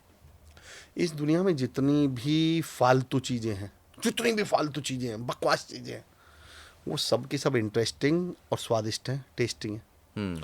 और इस दुनिया में जितनी भी काम की चीज़ें हैं, वो सब की सब बोरिंग और बेस्वाद हैं। सिद्ध करता हूँ, चॉकलेट और सैलेड, हेल्थ किसके अंदर है, काम की क्या है? सैलेड। स्वाद किस में है? चॉकलेट में। चॉकलेट में। बुक और फेसबुक, कामयाबी किस में है? बुक। मज़ा किस में है? फेसबुक। पिज्ज़ा और आपका स्प्राउट्स। हेल्थ किसके अंदर है, हेल्दी क्या है, बढ़िया क्या है, स्प्राउट्स हैं। पर मज़ा किस में, इंटरेस्ट किस में? तो मैं हमेशा कहता हूँ कि as a speaker, as a वक्ता, आपने कहा ना इसको हम बड़ा सरल और हल्के तरीके से बता रहे हैं, ये हमारी जिम्मेदारी बनती है। एक्चुअली हम अच्छी चीज़ों को स्वादिष्ट बनाएं, ये हमारी जिम्मेदारी है। हम अच्छी चीज़ों को इंटरेस्टिंग बनाएं ताकि लोग सुन भी लें। मैं टीचर्स ट्रेनिंग लेता हूं, मैं कॉर्पोरेट्स में ट्रेनर्स को ट्रेन करता हूं, और उनसे बात हमेशा कहता हूं कि दुनिया की जितनी भी लर्निंग्स हैं, दुनिया की जितनी भी पढ़ाई है, जितनी भी काम की चीज़ें हैं, वो दूध की तरह हैं। वो दुनिया का कोई भी बच्चा दूध नहीं पीता, फिर माँ, भाई स्वाद नहीं लगता ना दूध, फिर माँ उसे दूध पिलाने के लिए उसमें क्या मिला देती है? सेरेलैक, हॉर्लिक्स, या बॉर्नविटा। हाँ। तो मैं हमेशा कहता हूँ कि आपने अपने कंटेंट में, अपनी बातचीत में हॉर्लिक्स मिलाया क्या? आपने बॉर्नविटा मिलाया क्या? आपने उसको इतना इंटरेस्टिंग बनाया क्या कि सामने वाला उसे पी भी लेता और बाद में उसके हेल्थ की भी फ़ायदा हो जाता? तो ये भी हमारी जिम्मेदारी है कि हम अपनी बातों को इतना आसान और सरल बनाएं ताकि सामने वाला उसे बैठकर 1 घंटे, सवा घंटे सुन भी पाए और कहे यार हाँ बात तो सही कही है, यार बात तो बिल्कुल सही है। मज़ेदार बात यह है कि आपकी बातें इतनी इंटरटेनिंग है और इतनी ज्ञानवर्धक है कि जो भी देखने बैठेगा, और मुझे लगता है कि सबको देखना भी चाहिए, क्योंकि जो क्लियरिटी सोच के लेवल पे मिल रही है ना, हम लोग अपनी ज़िंदगी में रोज़मर्रा में ये 2-4 होते हैं इन सवालों से। मैं आता हूँ थोड़ा सा इससे आगे बढ़ता हूँ। मुझे ये बताएं कि आज मैं 3 तरह के लोगों को देख पाता हूँ इस समाज में। जब मैं मेट्रो सिटीज़ में निकलता हूँ या कॉर्पोरेट सेक्टर में निकलता हूँ, आप ट्रेंड करते हैं। एक तो मुझे लीडर दिखता है, बिल्कुल, जो टॉप पे होता है। लीडर टॉप पे होता है क्योंकि उसकी सोच खुली होती है, लोग उसके साथ होते हैं। मैं पॉलिटिकल लीडर की बात नहीं कर रहा, कॉर्पोरेट लीडर हो सकता है, खेल के क्षेत्र, सोशल लीडर हो सकता है, सोशल लीडर, अपने क्षेत्र का लीडर हो सकता है। दूसरा, मैं बॉस देखता हूँ जो संकुचित मानसिकता का होता है। वो किसी अथॉरिटी को रन कर रहा होता है, लेकिन उसके साथ लोग नहीं होते, वो एक सिस्टम को चला रहा होता है। और तीसरे तरह का जो व्यक्ति देखता हूँ ना, वो फॉलोअर्स देखता हूँ। लेकिन लीडर पैदा होना आजकल बंद हो गए हैं, बॉस या फॉलोअर पैदा होना है। इसको आप किस दृष्टि से देखते हैं और कैसे व्यक्ति का निर्माण होना चाहिए? देखिए सबसे सबसे जो चैलेंजिंग बात है वो जब आप किसी चीज़ को लीड करते हैं ना, लीडर हम बन क्यों नहीं पाते? 90% केस में लीडर हम इसलिए नहीं बन पाते कि जब ताली पड़ेगी तो किसको मिलने वाली है? लीडर को। पर जब गाली पड़ेगी तो भी किसको मिलेगी? लीडर को। जब आप उस चुनौती को, समस्या को, उस नेगेटिव को झेलने के लिए तैयार नहीं है तो आप हमेशा फॉलोवर बनना पसंद करेंगे। लेकिन मैं ये भी कहता हूँ कि जितनी समस्या एक लीडर को आती हैं, मैं चुनौती के साथ कहता हूँ उससे 10 गुना एक फॉलोवर को आती हैं। हाँ, अल्टीमेटली आपकी चुनौतियां कम नहीं हो जाएंगी फॉलोवर बनने से। उदाहरण देता हूं आपको, दांडी यात्रा की फोटोज देखे हैं? दांडी यात्रा के बारे में आपने सुना है? बिल्कुल सुना है, देखा है। सर उसमें दूसरे नंबर पे कौन चल रहा है? गांधी जी के पीछे। हाँ, कौन चल रहा है? जो फॉलोअर है। नाम बताइए। नहीं याद है। तीसरे नंबर पे? नहीं याद है। छठे नंबर पे? नहीं याद है। पहले नंबर पे? गांधी जी। तो जो पीछे चल रहे हैं उनके पैर में कंकर नहीं चुभ रहे क्या? बिल्कुल चुभ रहे होंगे। जो पीछे चल रहे हैं उनको 42 डिग्री का टेम्परेचर नहीं है क्या? बिल्कुल होगा। जो पीछे चल रहे हैं क्या उनको भूख नहीं लगी? मैं कहता हूँ उन्होंने भी बराबर की समस्याएं झेली, बराबर की, बल्कि महात्मा गांधी से ज्यादा झेली होंगी। ये भी बता दूं, अगर पुलिस लठ चलाएगी तो लीडर में कभी नहीं मार सकती। उसको मालूम है लीडर में लगते ही तो बवाल मच जाएगा। तो मैं कहता हूँ आपने लठ भी महात्मा गांधी जी से ज्यादा खाए, आपने कंकर भी ज्यादा चुभवा लिए, आप परेशान भी ज्यादा हुए, अफसोस फिर भी आपको कोई जानता नहीं, क्योंकि बस आप एक चीज से बच रहे थे, जिम्मेदारी कौन लेगा? आपको जिम्मेदारी, आप फॉलोवर जो है सर वो समस्याओं से नहीं बच पा रहा, वो बच ही नहीं पाएगा। मैं लिख के दे सकता हूं, वो स्ट्रेस से नहीं बच पाएगा, वो चुनौतियों से नहीं बच पाएगा, वो केवल एक चीज से बच पा रहा है, जिम्मेदारी। और मैं कहता हूं जब आपने इतनी चीजें ले ली तो फिर जिम्मेदारी भी ले लेते।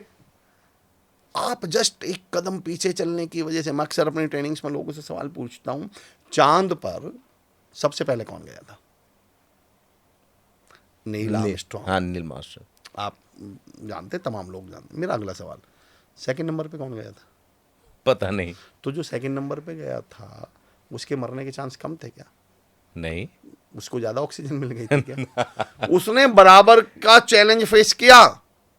पर अफसोस, आई माइट बी रॉन्ग, मैं गलत हो सकता हूं, पर मैं अपनी जानकारी के लिए हिसाब से बता रहा हूं, ठीक नील आर्मस्ट्रॉन्ग के 6 सेकंड बाद एल्विन एल्ड्रिन ने कदम रखा था चांद पर। सिर्फ 6 सेकंड बाद? सिर्फ 6 सेकंड बाद। आई माइट बी रॉन्ग, हो सकता है मुझे उतनी जानकारी ना हो, जो जानकार लोग होंगे, पर मैंने जो सुना है, पढ़ा है, ठीक 6 सेकंड बाद। पर उसके बावजूद खतरा उसने भी बराबर मोल लिया, जान उसकी भी खतरे में थी, जिंदगी का डेंजर उसको भी था, लाइफ का, पर अफसोस कोई जानता नहीं, सिर्फ 6 सेकंड पीछे चलने से। तो मैं हमेशा फॉलोअर्स से कहता हूँ कि चलना आपको भी है, चुनौतियाँ आपको भी हैं, जान आपकी भी खतरे में है, आगे चल के थोड़ी हिम्मत ही दिखा दो, लीडर ही बन जाओ, दुनिया याद तो करेगी। तो जब भी ऐसा मौका मिले तो मैं तो तमाम लोगों से बोलता हूँ कि लीडर बन जाइए। लीडर कौन होते हैं आपने पूछा है? हाँ, यही पूछने वाला था, क्या क्वालिटी होती है जो लीडर बनते हैं? मेरी नज़र में 2 गुण। एक तो वो रिस्पॉन्सिबिलिटी लेना जानते हैं। ओके। जिम्मेदारी। अगर धोनी साहब, आप किसी भी लीडर को उठा लीजिए, कलाम साहब, आप किसी भी लीडर, मैं सोशल लीडर्स की बात कर रहा हूँ, अभी पॉलिटिकल लीडर्स की बात नहीं कर रहा। जब मैच हारेंगे तो धोनी जी माइक पे आगे आ जाएंगे कि आज हमसे ये हो गया, मुझसे ये हो गया, मैं ये डिसीजन नहीं ले पाया। जब मैच जीतेंगे तो सामने वाले को आगे रख देंगे। लीडर की सबसे बड़ी खूबी होती है वो जिम्मेदारी लेता है पर क्रेडिट नहीं लेता। और आपके पॉडकास्ट पे क्योंकि इतनी ज़बरदस्त चर्चा चल रही है तो एक ऐसी बात बताता हूँ क्रेडिट के ऊपर। मैं हमेशा लीडरशिप ट्रेनिंग पे जब बात करता हूँ, मैंने कहा क्रेडिट तो लो ही मत। क्रेडिट को हिंदी में हम बोलते हैं सर उधार। आप बताइए उधार लेने वाला बड़ा कैसे बन जाएगा? उधार लेने वाला कभी बड़ा बन सकता है क्या? ना भाई श्रेय तो बोलते ही हैं, पर क्रेडिट को हम उधार भी तो बोलते हैं, तो उधार लेने वाला बड़ा आदमी कैसे बन सकता है?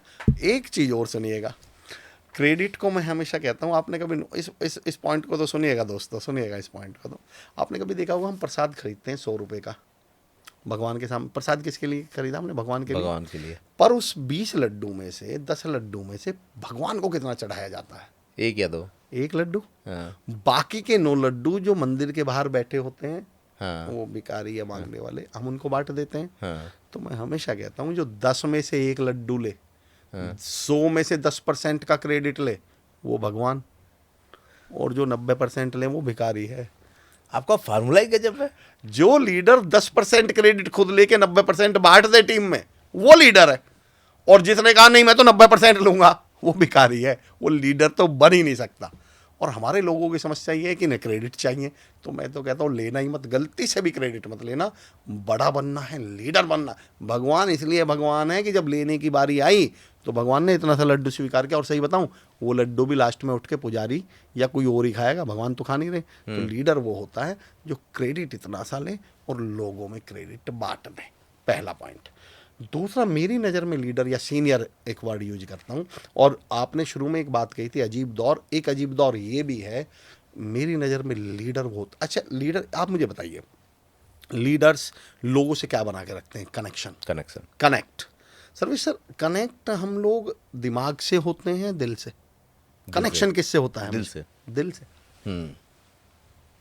और लोगों के दिल तक पहुंचने का एक ऐसा तरीका बता रहा हूं आपको, सबसे आसान तरीका। लीडर की खूबी क्या होती है? दिल तक पहुंचना है। दिल को इंग्लिश में क्या बोलते हैं? हार्ट। मैंने शब्दों पे बहुत काम किया है। स्पेलिंग क्या है हार्ट की? HEART। इसमें से टी हटा दीजिए, क्या बचा? हियर माने सुनना। अगर आप सच में लीडर हैं तो कुछ मत करो, अपने लोगों को सुन लो, उनकी समस्याएं सुन लो, उनकी प्रॉब्लम सुन लो, उनके आइडियाज सुन लो, उनकी बातें सुन लो। हम लोग सुनने के लिए तैयार नहीं है। इवन मैं जब कॉर्पोरेट में सेशन लेता हूं तो मैं कहता हूं सीनियर जो वर्ड है ना, सीनियर, अगर उस पर गौर करें तो उसमें भी एक बॉडी पार्ट आया हुआ है, सीनियर। इसमें एक बॉडी पार्ट है, ध्यान दीजिए क्या है? ईयर। ईयर माने कान। तो मैं हमेशा कहता हूँ सीनियर वो होता है जिसके कान बड़े हों। पर अफसोस हमारे यहाँ सीनियर्स का मुंह बड़ा होता है, वो बोलते बहुत हैं, डांटते बहुत हैं। उन्हें लगता है डांटूंगा तो ही तो लीडर माना जाऊंगा। नहीं, आप जब इन्हें सुनना शुरू कर देंगे, किसी के दिल तक पहुंचने का सबसे पहला तरीका है आप उसको सुन लीजिए। इवन आप मुझे बताइए, जब बच्चा पैदा होता है तो वो बोलना पहले सीखता है, सुनना पहले? सुनना। बोलना कितने देर में सीखता है? वो तो लग जाते हैं उसको एक 1.5 साल। मैंने इससे सबक ये सीखा सर्वेश सर कि भगवान भी जानते हैं कि बोले बगैर तो 1.5-2 साल काम चल जाएगा, सुने बगैर 1.5 सेकंड भी काम नहीं चलेगा। भगवान ने भी हमें पहले सुनने की क्षमता दी है। अगर आप बड़ा बनना इवन मैं तो अपने कॉर्पोरेट सेशन से जब लेता हूं तो उसमें एक लाइन बोलता हूं, देखो बड़ा बनने के तरीके, लीडर कौन? बड़ा। और बड़े बनने के तरीके बता रहा हूं। और ये केवल लीडरशिप पे ही नहीं कह रहा हूं मैं सर्वेश सर, हमारे घर परिवार के, हमारे कॉर्पोरेट्स के, हमारी कंपनी के, हमारे समाज के 90% सॉल्यूशन दे रहा हूं समस्याओं का। 90% जो हमारा ग्रज है, जो एक दूसरे से खटास है, जो एक दूसरे से बनती नहीं है, उसका रीजन भी बता रहा हूँ और उसका सॉल्यूशन भी बता रहा हूँ। कुछ मत करो लोगों को, बस क्या कर लीजिए, सुन लीजिए। मैं तो अपने सेशंस में बोलता हूँ, जब सेशन शुरू करता हूँ, कि यहाँ जितने भी भगवान बैठे हैं मैं उन्हें प्रणाम करता हूँ। तो लोग बोलते हैं सर आप हमें भगवान क्यों बोल रहे हैं?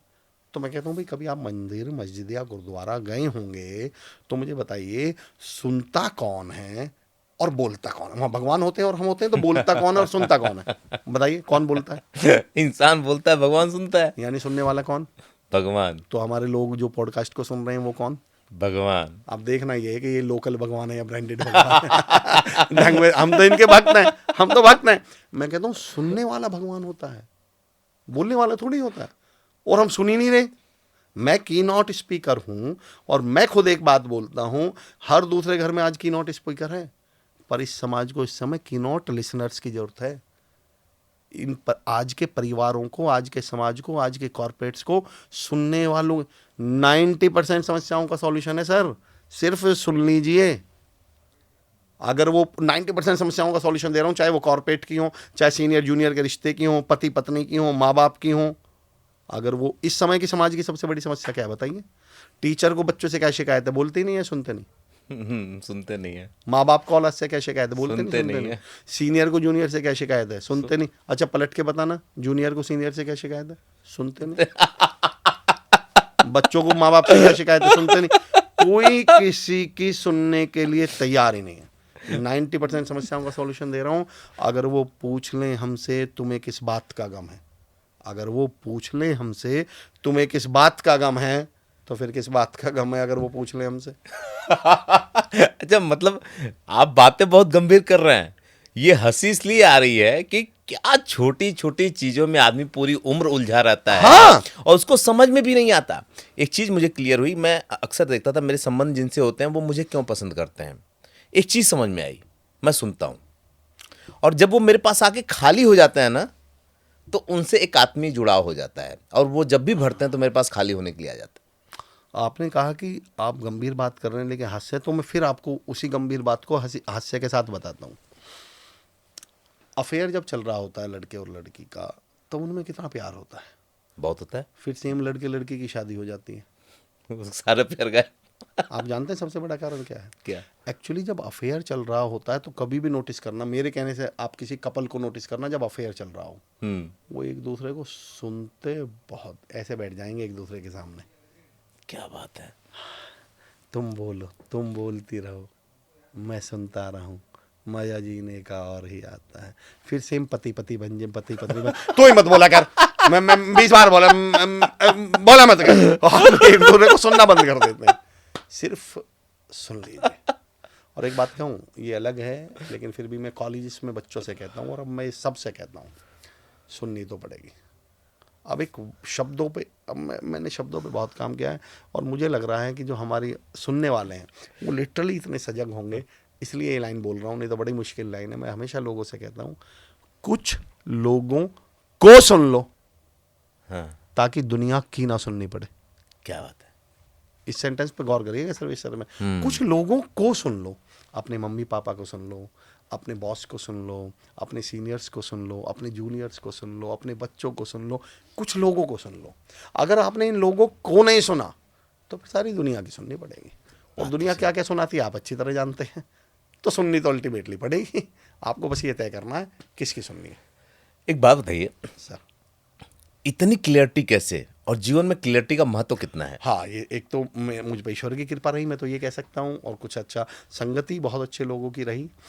पहले मैं आता हूँ क्लैरिटी की पावर, जो आपने एक सवाल, बड़ा शानदार सवाल पूछा है। मैं कहता हूँ टैलेंट से भी ऊपर अगर मैं किसी चीज़ को रखूँ तो मैं रखूँगा क्लैरिटी को। अच्छा। दो अजीब सी दो चीज़ें को कनेक्ट करूँगा सर्वेश सर। पहले मैं क्लैरिटी, और फिर एक आपको एक ऐसे सामाजिक एंगल पे लेके जाऊँगा, क्योंकि जिस तरह की बातचीत चल रही है, मैं भी ये बता दूँ आपके लिए, एक बात तो मैं ज़रूर कहूँगा सर, हम जो होते हैं ना, जो पॉडकास्ट पे गेस्ट की तरह आते हैं, वो हीरो की तरह होते हैं, लेकिन जो पॉडकास्ट ले रहे हैं वो होते हैं डायरेक्टर की तरह। सेम अमिताभ बच्चन ने पा में भी काम किया है, और सेम अमिताभ बच्चन ने लाल बादशाह में भी काम किया है। एक में आप देखेंगे कहेंगे इनसे बेहतरीन एक्टर नहीं, दूसरे में आप कहेंगे यार क्या है ये। तो सवाल है आप क्या निकलवा पा रहे हैं हमसे। तो आपने बड़ा कमाल का सवाल मुझसे पूछा है, क्लैरिटी। मैं कहता हूँ clarity is power. Is power. असली जो ताकत है, असली जो दुनिया में ताकत है, वो क्लैरिटी के अंदर होती है। सिद्ध करके बताता हूँ आपको कैसे। माइकल शूमाकर दुनिया का सबसे बेहतरीन ड्राइवर, उनसे बड़ा कोई, वो फार्मूला वन का विनर रहे हैं, और मेरा भतीजा। अगर ये दोनों अलग अलग कार को चला रहे हैं, दोनों कार को चलाएं, पहले कौन पहुंच जाएगा? Michael Schumacher. Michael Schumacher. बस एक थोड़ा चेंज करना है। माइकल शूमाकर के कार के फ्रंट जो कांच है, मिरर है, उस पर धुंध जमी हुई है, और मेरे भतीजे की कार का जो ग्लास है बिल्कुल क्लियर है, बिल्कुल साफ है। कौन पहुंच जाएगा? भतीजा। क्यों? अब इनके टैलेंट को क्या हो गया माइकल शूमाकर के? इनकी खूबी क्लियरिटी नहीं है, इनकी क्लैरिटी नहीं है। दुनिया में 90% लोग टैलेंटेड हैं। देखो, मैं ही मानता हूँ व्यक्तिगत तौर पे, जिसे ईश्वर ने इंसान के रूप में जन्म दिया है ना, वो टैलेंटेड कैसे नहीं हो सकता? बात तो सही है। भगवान की सर्वश्रेष्ठ रचना, उसमें टैलेंट ना हो? मैं तो लोगों से बोलता हूँ, खुद से अनजान तो हो सकता है मगर लाचार हो नहीं सकता, और जिसे उसने बनाया हो वो बेकार हो नहीं सकता। संभव ही नहीं है कि कोई इंसान भगवान ने बना दिया हो और वो किसी काम का ना हो। मैं मानता ही नहीं इस बात को। बस दिक्कत ये है कि यहाँ आने के बाद दुनिया में उसके धुंध जम जाती है, वो धूल जम जाती है, वो क्लैरिटी नहीं रह पाती, उसको मालूम ही नहीं है क्लैरिटी। जैसे आपने शुरू में ही पूछा था, हमें लगता है हैप्पीनेस के लिए खुशी, बोली जी मेरे घर में इतनी समस्या, मैं खुश कैसे रहूं? समस्याओं का खुश का तो कोई लेना देना ही नहीं है। आपको सर्विस सर हो सके तो मुझे अगले एक सवाल पे एक याद दिला दीजिएगा। हमने कुछ सवाल जानबूझ के इस दुनिया में ऐसे बना दिए हैं जिन्होंने हमारे दिमाग में फिर से एक ट्रैपिंग और मिथ डाल दिया। मैं उस पॉइंट पे आऊंगा, लेकिन मैं फिलहाल आपसे बात कर रहा था क्लैरिटी इज पावर। और ताकत क्या है, क्लैरिटी क्या है, मैं आपको बताता हूँ क्या है क्लैरिटी। अर्जुन जी जब युद्ध लड़ने उतरे तो समझ रहे मैं कैसे लड़ूं जी, मैं कैसे लड़ूं जी, और फिर जब उन्हीं अर्जुन को क्लैरिटी मिली, महाभारत खत्म कर दी। महाभारत खत्म कर दी। एक छोटा सा बच्चा जिनका नाम नरेंद्र था, एक बच्चा, लेकिन जब उस बच्चे को क्लैरिटी मिली तो वो विवेकानंद हो गए। क्लैरिटी, जब एक बच्चे को क्लैरिटी मिली तो वो क्या बन गए? बुद्ध, महात्मा बुद्ध बन गए। मोहनदास करमचंद गांधी जी को जब क्लैरिटी मिली तो वो महात्मा गांधी यानी बापू बन गए। एक डाकू जिसको हम अंगुलीमाल बोलते थे, जब वो संत हो गया। संत हो गए। क्लैरिटी मिलने के, उनका टैलेंट नहीं बदला, ध्यान रखेगा। कोई से के भी अंदर ऐसा नहीं है कि नया टैलेंट आ गया हो, कि इससे पहले इनके अंदर ये टैलेंट नहीं था जी, अब ये नया टैलेंट आ गया इनके अंदर। नहीं, सब कुछ पहले ही था, बस क्या नहीं थी? क्लैरिटी नहीं थी। क्लैरिटी एक आम आदमी को महान आदमी बना सकती है। सारा खेल इस धरती पे ये क्लैरिटी आए कैसे, वो पाए कैसे, कहाँ जाए, किससे मिले? मैं ये देखो, आपने पूछ लिया तो एक टूल, मेरी नज़र में कोई मुझसे टूल पूछे, हाँ, तो मैं ये कहूँगा सर कि मेडिटेशन से बड़ा कोई टूल है नहीं। अच्छा, एक तो मेडिटेशन और एक खुद के साथ बैठना। सर ये दोनों बोरिंग लगता है लोगों को। बिल्कुल है। मैं बीच में रोक दिया आपको, ये आपने बहुत अच्छा पॉइंट है। हाँ। अब मेरी आज तक एक सवाल समझ में भी नहीं आया। हाँ। आपने तो बहुत अच्छी बात कह दी कि सर मेडिटेशन तो बहुत बोरिंग है। हाँ। मतलब आप दुनिया का एक महान आदमी बनना चाहते हैं, आप करोड़पति बनना चाहते हैं, आप कामयाब, और उसमें मजे ढूंढ रहे हैं। पहले मुझे मजेदार चीजें बताओ जी। अरे वाह, क्या बात है साहब। मतलब ये तो ऐसा हुआ कि मुझे दवाई तो चाहिए, पर सर मीठी होनी चाहिए। मतलब दवाई भी दूं, और मैं ये कहता हूं मेडिटेशन को आप बोरिंग, मतलब उसको मजेदार बनाना क्यों चाह रहे हो, मैं तो ये समझ में नहीं आया। अब मेडिटेशन के लिए पेशेंस चाहिए। मेडिटेशन के लिए पेशेंस, मतलब आप कोई एफर्ट ही नहीं लगाना चाह रहे। आपने मुझे इतना अच्छा टॉपिक याद दिला दिया इस विषय पर। ये भी हमारी बहुत बड़ी समस्या है। एक्चुअली हम लोगों को मालूम होता है कि सॉल्यूशन कहाँ मिलेगा, हाँ। पर हम ये भी जानते हैं वहाँ चैलेंजेस हैं।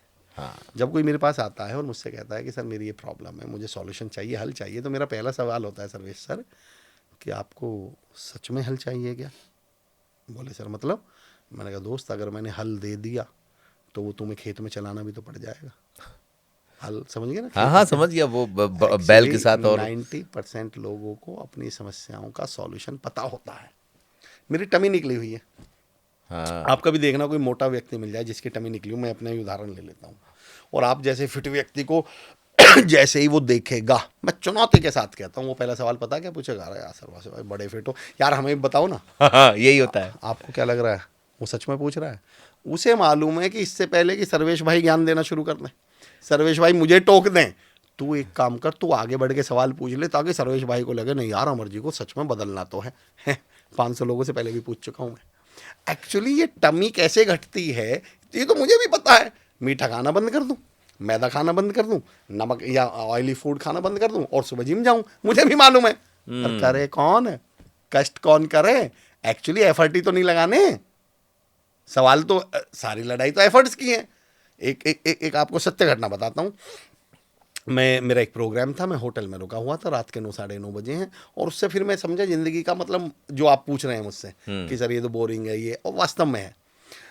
तो मैं रात में 9 साढ़े 9 बजे हुए थे, मैं बाहर नीचे आया वॉक के लिए, तो एक लड़का कुछ ढूंढ रहा था। तो मैंने क्या हुआ? बोले सर मेरी अंगूठी गिर गई, अंगूठी खो गई, सोने की अंगूठी थी। बहुत बारीक उदाहरण है, बहुत रेयरली एग्जाम्पल मैं शेयर करता हूँ, क्योंकि मैं जानता हूँ इसको बहुत कम लोग ही इस तक पहुँच पाएंगे, पर मैं उम्मीद करता हूँ क्योंकि आपसे जिस तरह की बातें निकली और जिस तरह के लोग मुझे उम्मीद है कि जो हमें सुनेंगे, तो वो बोले कि साहब, मैंने कहा यार, बोले मेरी अंगूठी खो गई, सोने की थी सर। और मुझे भी ऐसा लगा यार ये तो बड़ा नुकसान हो गया। मैं भी ढूंढवाने लगा, उसके साथ 5, 7, 10, 15 मिनट हो गए। मैंने पूछा कुछ आइडिया है कहाँ गिरी थी? सर्वेश सर वो मेरा हाथ पकड़ के 100 मीटर दूर लेके गया, बोले सर यहाँ गिरी थी। मैंने कहा फिर यार तुम बेवकूफ हो, वहां क्यों ढूंढ रहे हो? अब जवाब सुनिए। बोला सर यहाँ अंधेरा है ना, वहां उजाला है ना। अरे हम सबको मालूम है कि अंगूठी यहाँ खोई है, यहाँ मिलेगी, लेकिन ढूंढ आ रहा है, पर यहाँ अंधेरा है ना, यहाँ कष्ट करने पड़ जाएंगे ना, यहाँ तकलीफ करनी पड़ जाएगी ना। वहाँ ढूंढो जहाँ आसान हो। वहाँ ढूंढ रहे हैं लोग जहाँ काम आसान है, पर मालूम है कामयाबी यहाँ मिलनी ही नहीं। आसान काम से कौन सी कामयाबी मिलती है भाई?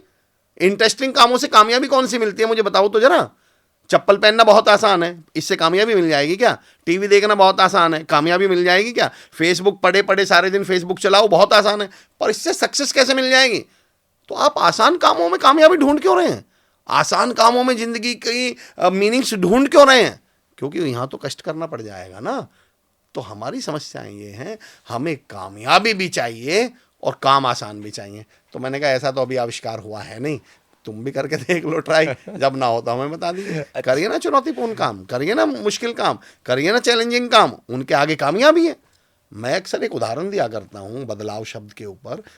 ये सारी चीज़ें हम किस पे बात कर रहे हैं, आप भाई पॉडकास्ट का मीनिंग क्या होता है, पर्पस क्या होता है कि जो लोग सुने उनमें एक बदलाव आए। पर मैंने शब्दों पे थोड़ा, जो ईश्वर की कृपा से मैंने शब्दों पे बहुत काम किया सर्वेश सर। मैं बदलाव शब्द को बदलाव नहीं बोलता, मैं बदलाव शब्द को बोलता हूँ बदलाभ, बदलाव, लाभ। और मैं ये कहता हूँ अगर इस लाभ तक पहुंचना है, प्रॉफिट तक, सक्सेस तक पहुंचना है, तो बद से होकर गुजरना पड़ेगा।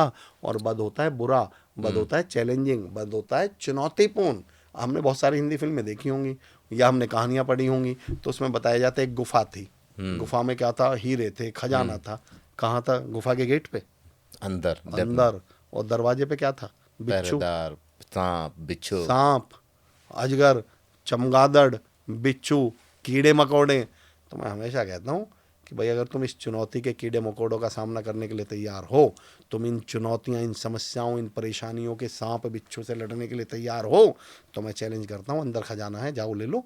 पर आप ये चाहो कि वो खजाना गेट पे मिल जाए, ऐसा तो संभव नहीं है। कितनी मजेदार बात है ना कि ये जो पॉडकास्ट है ना, सही मामले में जीवन में क्लैरिटी देने का काम करेगा। आज हम जो बात कर रहे हैं, जो लोग देखेंगे ना, अगर उसको, और ये दावा है मेरा कि इस पॉडकास्ट को एक बार देखने के बाद आदमी दोबारा भी जरूर देखेगा, क्योंकि ये बात नोट्स बनाने की है जी।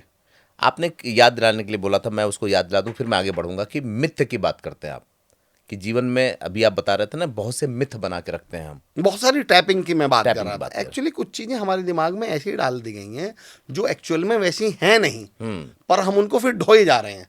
चाहे वो हैप्पीनेस को लेकर हो, उस पर मुझे याद आ गया, कुछ सवाल ऐसे बनाए गए जिन्होंने दो अच्छी चीज़ों को अपार्ट कर दिया एक दूसरे से। अच्छा, अब सुनना सर्वेश सर, और ये जितने भी लोग सुन रहे हैं, और ये जो अभी आपने शुरुआत जहाँ से हैप्पीनेस, सक्सेस, इन सारी बात हुई ना, अब मैं उदाहरण देता हूँ। मैं कॉलेज में था, आपने अक्सर एक सवाल सुने होंगे, व्हाट डू यू वांट, आपको क्या चाहिए, लव और मनी, ऐसे सवाल सुने होंगे, पैसा या प्यार। आपने ये भी सवाल सुना होगा, what do you want in your life, money और फैमिली, या मनी और रिलेशंस, पैसा चाहिए या रिश्ते चाहिए, दोस्त चाहिए, परिवार चाहिए। अब इन सवालों की चालाकी बताता हूँ मैं आपको। मैं कॉलेज में था, मुझसे एक सवाल पूछा एक बच्चे, मतलब डिबेट चलती थी, जैसे वो चल रहा था, कोई टॉपिक चल रहा था।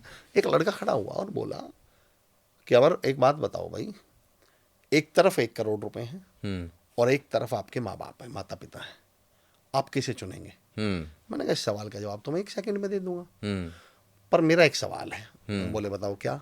मैंने कहा मुझे वो माँ बाप ढूंढ के ला के दिखा जो 1 करोड़ से अलग रहते हो, जो ये कहते हो कि या तो 1 करोड़ को चुनो और या हमें चुनो। मैंने कहा यार मेरे माँ बाप तो कहेंगे कि हमारे 1 करोड़ का सूटकेस उठा और हमारे साथ रहे।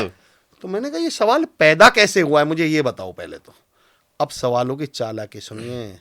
हमने 2 खूबसूरत चीज़ों को एक दूसरे के खिलाफ दुश्मन के तौर पे खड़ा कर दिया।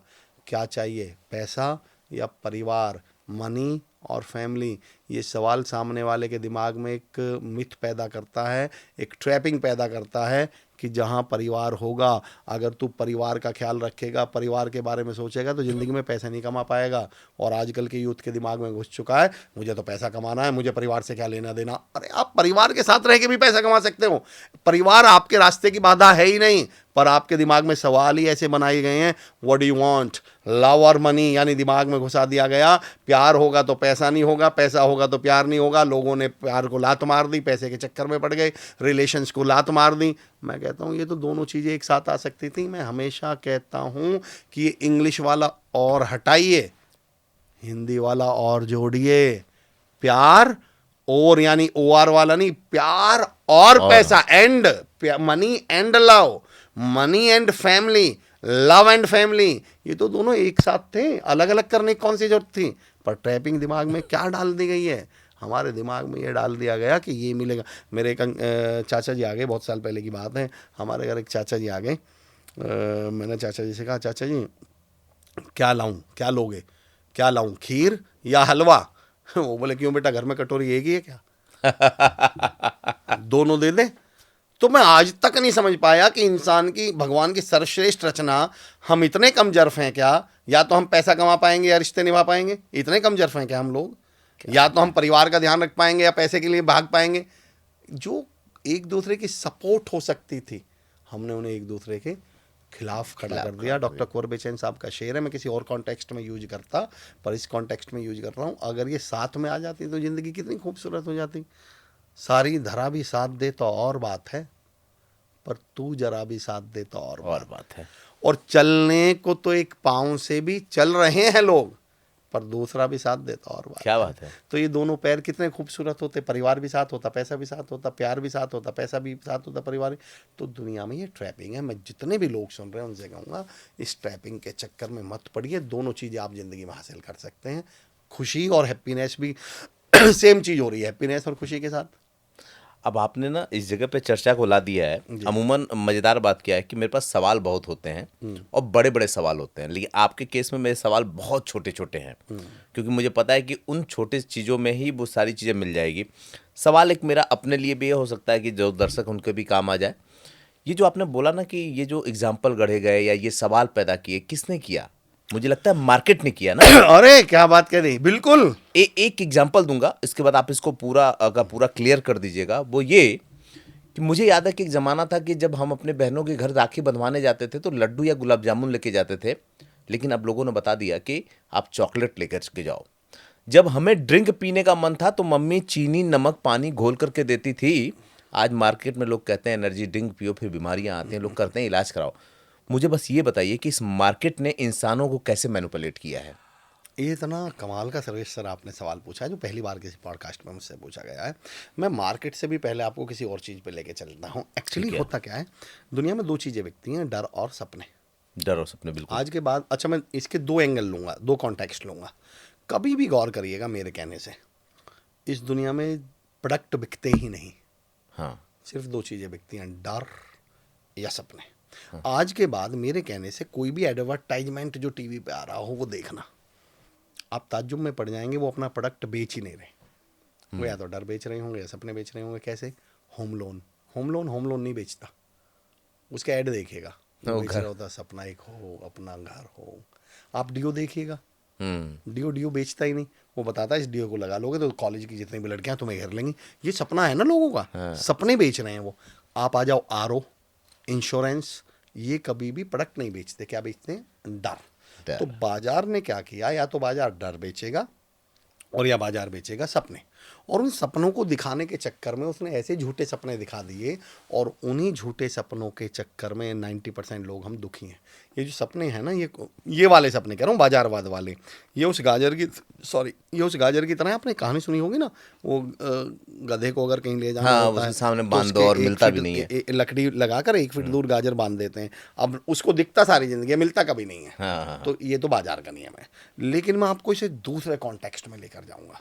मेरी एक थ्योरी है सर्वेश सर, मैं उसको बहुत लंबा नहीं ले जाऊंगा वो, लेकिन कहा यह जाता है कि थॉट्स मन में आते हैं पहले, शब्दों की उत्पत्ति बाद में होती है।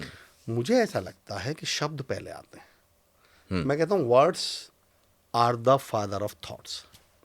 ये डिबेट भी हो सकती है इस पर, लेकिन मैं इसे दूसरे एंगल में ले जा रहा हूँ। फिलहाल जिस कॉन्टेक्स्ट में मैं ले जाना चाह रहा हूँ उसको समझने की कोशिश करिएगा। और लोग अगर मेरे इस पॉइंट को समझ जाएं, और मैं यहाँ एक अपील जरूर करूँगा कि आप अपने शब्दों को बदल लीजिए, आप अपने शब्द सकारात्मक कर लीजिए, आप अपने शब्द पावरफुल कर लीजिए। शब्दों के साथ बड़ी दिक्कत पता ही क्या हुई, शब्दों में ताकत बहुत है, बहुत एनर्जी है, पर इनके साथ भी हमने डायलॉग बाजी जोड़ रखी है। डायलॉग जानते हैं? हाँ। बोलने से क्या होता है, ये तो सब बोलने की बातें हैं। मैं एक सेशन ले रहा था, मैंने कहा भाई पॉजिटिव बोलिए, पावरफुल बोलिए, पवित्र बोलिए, बड़ा पावरफुल शब्दों का प्रयोग क्या करें। एक साहब खड़े होके बोले, अरे सर ये तो सब बोलने की बातें हैं, बोलने से क्या होता है। मैंने कहा और भाई नालायक बदतमीज क्या हाल है तुम्हारे? अरे बोले ये क्या बदतमीज, आपने ऐसे कैसे बोल दिया। मैंने कहा भाई साहब बोला ही तो है। आप ही कह रहे थे बोलने से कुछ नहीं होता। आप ताज्जुब करिएगा, इस दुनिया में बोला पहले गया है, फिर वो सिचुएशन बाद में होनी हुई है। अभी सिद्ध करके बताता हूँ। हमारे और आपके दादाजी के समय में, यानी आज से 50-60 साल पहले, भाई भाई के बीच कैसा रिलेशन था, दुनिया कैसी थी? बड़ी खूबसूरत, प्यार था। अच्छा, आपने देखा होगा बंटवारा भी हो रहा था तो बड़ा भाई बोलता है कि छोटे से तू हाँ, रख तू ले, रख ले। छोटा कह रहा नहीं नहीं भैया ऐसा नहीं तुम रख। कितना प्यार था आपस में, था खूब प्यार। हाँ। सच्ची बात है।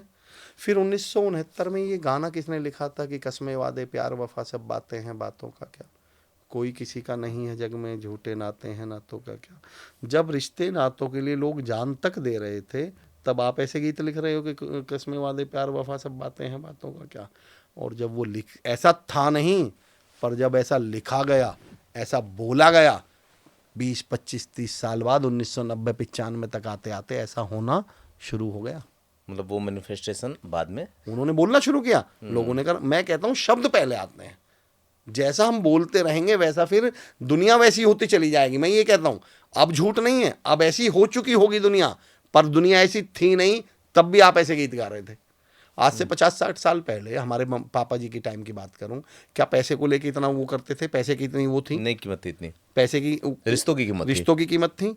फिर ये गाना 1975 में 1968 में ये कौन गा रहा था कि पैसे की पहचान यहाँ पर, इंसान की कीमत कोई नहीं, बच के निकल जाए इस दुनिया से, करता मोहब्बत कोई नहीं। जिस समय रिश्ते बहुत महत्वपूर्ण थे, जिस समय रिश्तों की वैल्यू बहुत ज़्यादा थी, उस समय आप ऐसे गीत बना रहे हैं। और फिर धीरे धीरे देखें तो 20-25 साल बाद ऐसा होना शुरू हो गया। आप इस समय सोशल मीडिया उठा लीजिए, 90% का एक ही डायलॉग चल रहा है, रिश्ते किसी के नहीं होते, दोस्त किसी के नहीं होते, हमें तो अपनों ने लूटा, गैरों में कहाँ दम था। यही एक बड़ा वायरल सॉन्ग चल रहा है अभी, तेरा यही दोस्त तुझे मार डालेगा। जितने जितने सुनोगे आप वो दोस्त। और मुझे पता है ताज्जुब किस बात का होता है, अमर चौधरी एक पोस्ट डाल रहा है कि दोस्तों आस्तीन के सांप होते हैं, और उसके 25 लाख दोस्ती कर रहे हैं। मैं कहता हूँ डूब के मर जाओ, शर्म आनी चाहिए आपको, तो ऐसे व्यक्ति से दोस्ती तोड़ देनी चाहिए। एक सही है। आप रिश्तेदारों के लिए कुछ भी बोल रहे हैं और उसी पे कमेंट, आप किसी के रिश्तेदार नहीं है क्या? भारत जैसे देश में ये तो मेडिक्लेम तो कल परसों आया है सर, 2-4 साल पहले। भारत जैसे देश में जहां आज तक ऐसा हुआ ही नहीं कि कोई व्यक्ति हॉस्पिटल में एडमिट हो और उसके मामा जी ने चुपके से 10,000 20,000 रुपये जाकर ना दिए हों, फूफा जी ने 20-25 हज़ार की मदद ना की हो, 4 दोस्त इकट्ठे करके पैसा ना ले गए हों। भारत जैसे देश में जिसमें इलाज भी आज तक रिश्तेदार और दोस्तों के बिना नहीं हो पाया, उसमें सोशल मीडिया पे डायलॉगबाजी चल रही है, दोस्त किसी के नहीं होते, दोस्त तो दगा दे देते हैं, रिश्ते किसी के नहीं होते, रिश्तेदार तो मतलब ही होते हैं। बताइए, भारत जैसे देश में जिसमें आज तक किसी की बहन की शादी किसी दोस्त की मदद के बिना नहीं हुई, 4-4 दिन दोस्त वहाँ सिलेंडर उठाते घूमते हैं, 4-4, ऐसा कभी हुआ ही नहीं जैसे आपको पता चल जाए दोस्त की शादी आप खुद ही 20,000 रुपये लेके पहुँच जाओगे, यार मेरे पास तो यही थे पर काम आ जाएंगे तेरे। भारत में आज तक एक मकान, ये तो अब चले हैं परसों 10 साल पहले लोन्स, तो भारत में एक मकान ऐसा ढूंढ के नहीं बता पाएंगे आप उससे पहले जो दोस्तों या रिश्तेदारों की मदद के बिना बन रहा हो, कोई कितना भी रईस हो। और उस भारत जैसे देश में हम रिश्तों को गाली दे रहे हैं। इसके लिए मैं एक चीज़ देखता हूँ, मैंने आपको रोक दिया, शायद आप इसको और आगे बढ़ा पाएंगे। इस बाजार ने ना रिश्तों को तोड़ के मुनाफा कमाया है। बिल्कुल है। हमारे गांव में जो आप कह रहे थे उसी बात को वो कर रहा हूँ कि गांव में जब शादियां होती थी बिटिया की, तो चारपाई से लेकर के बर्तन तक और गद्दे से लेकर रजाई तक गांव से मांग के आती थी और बारात विदा होकर चली जाती थी।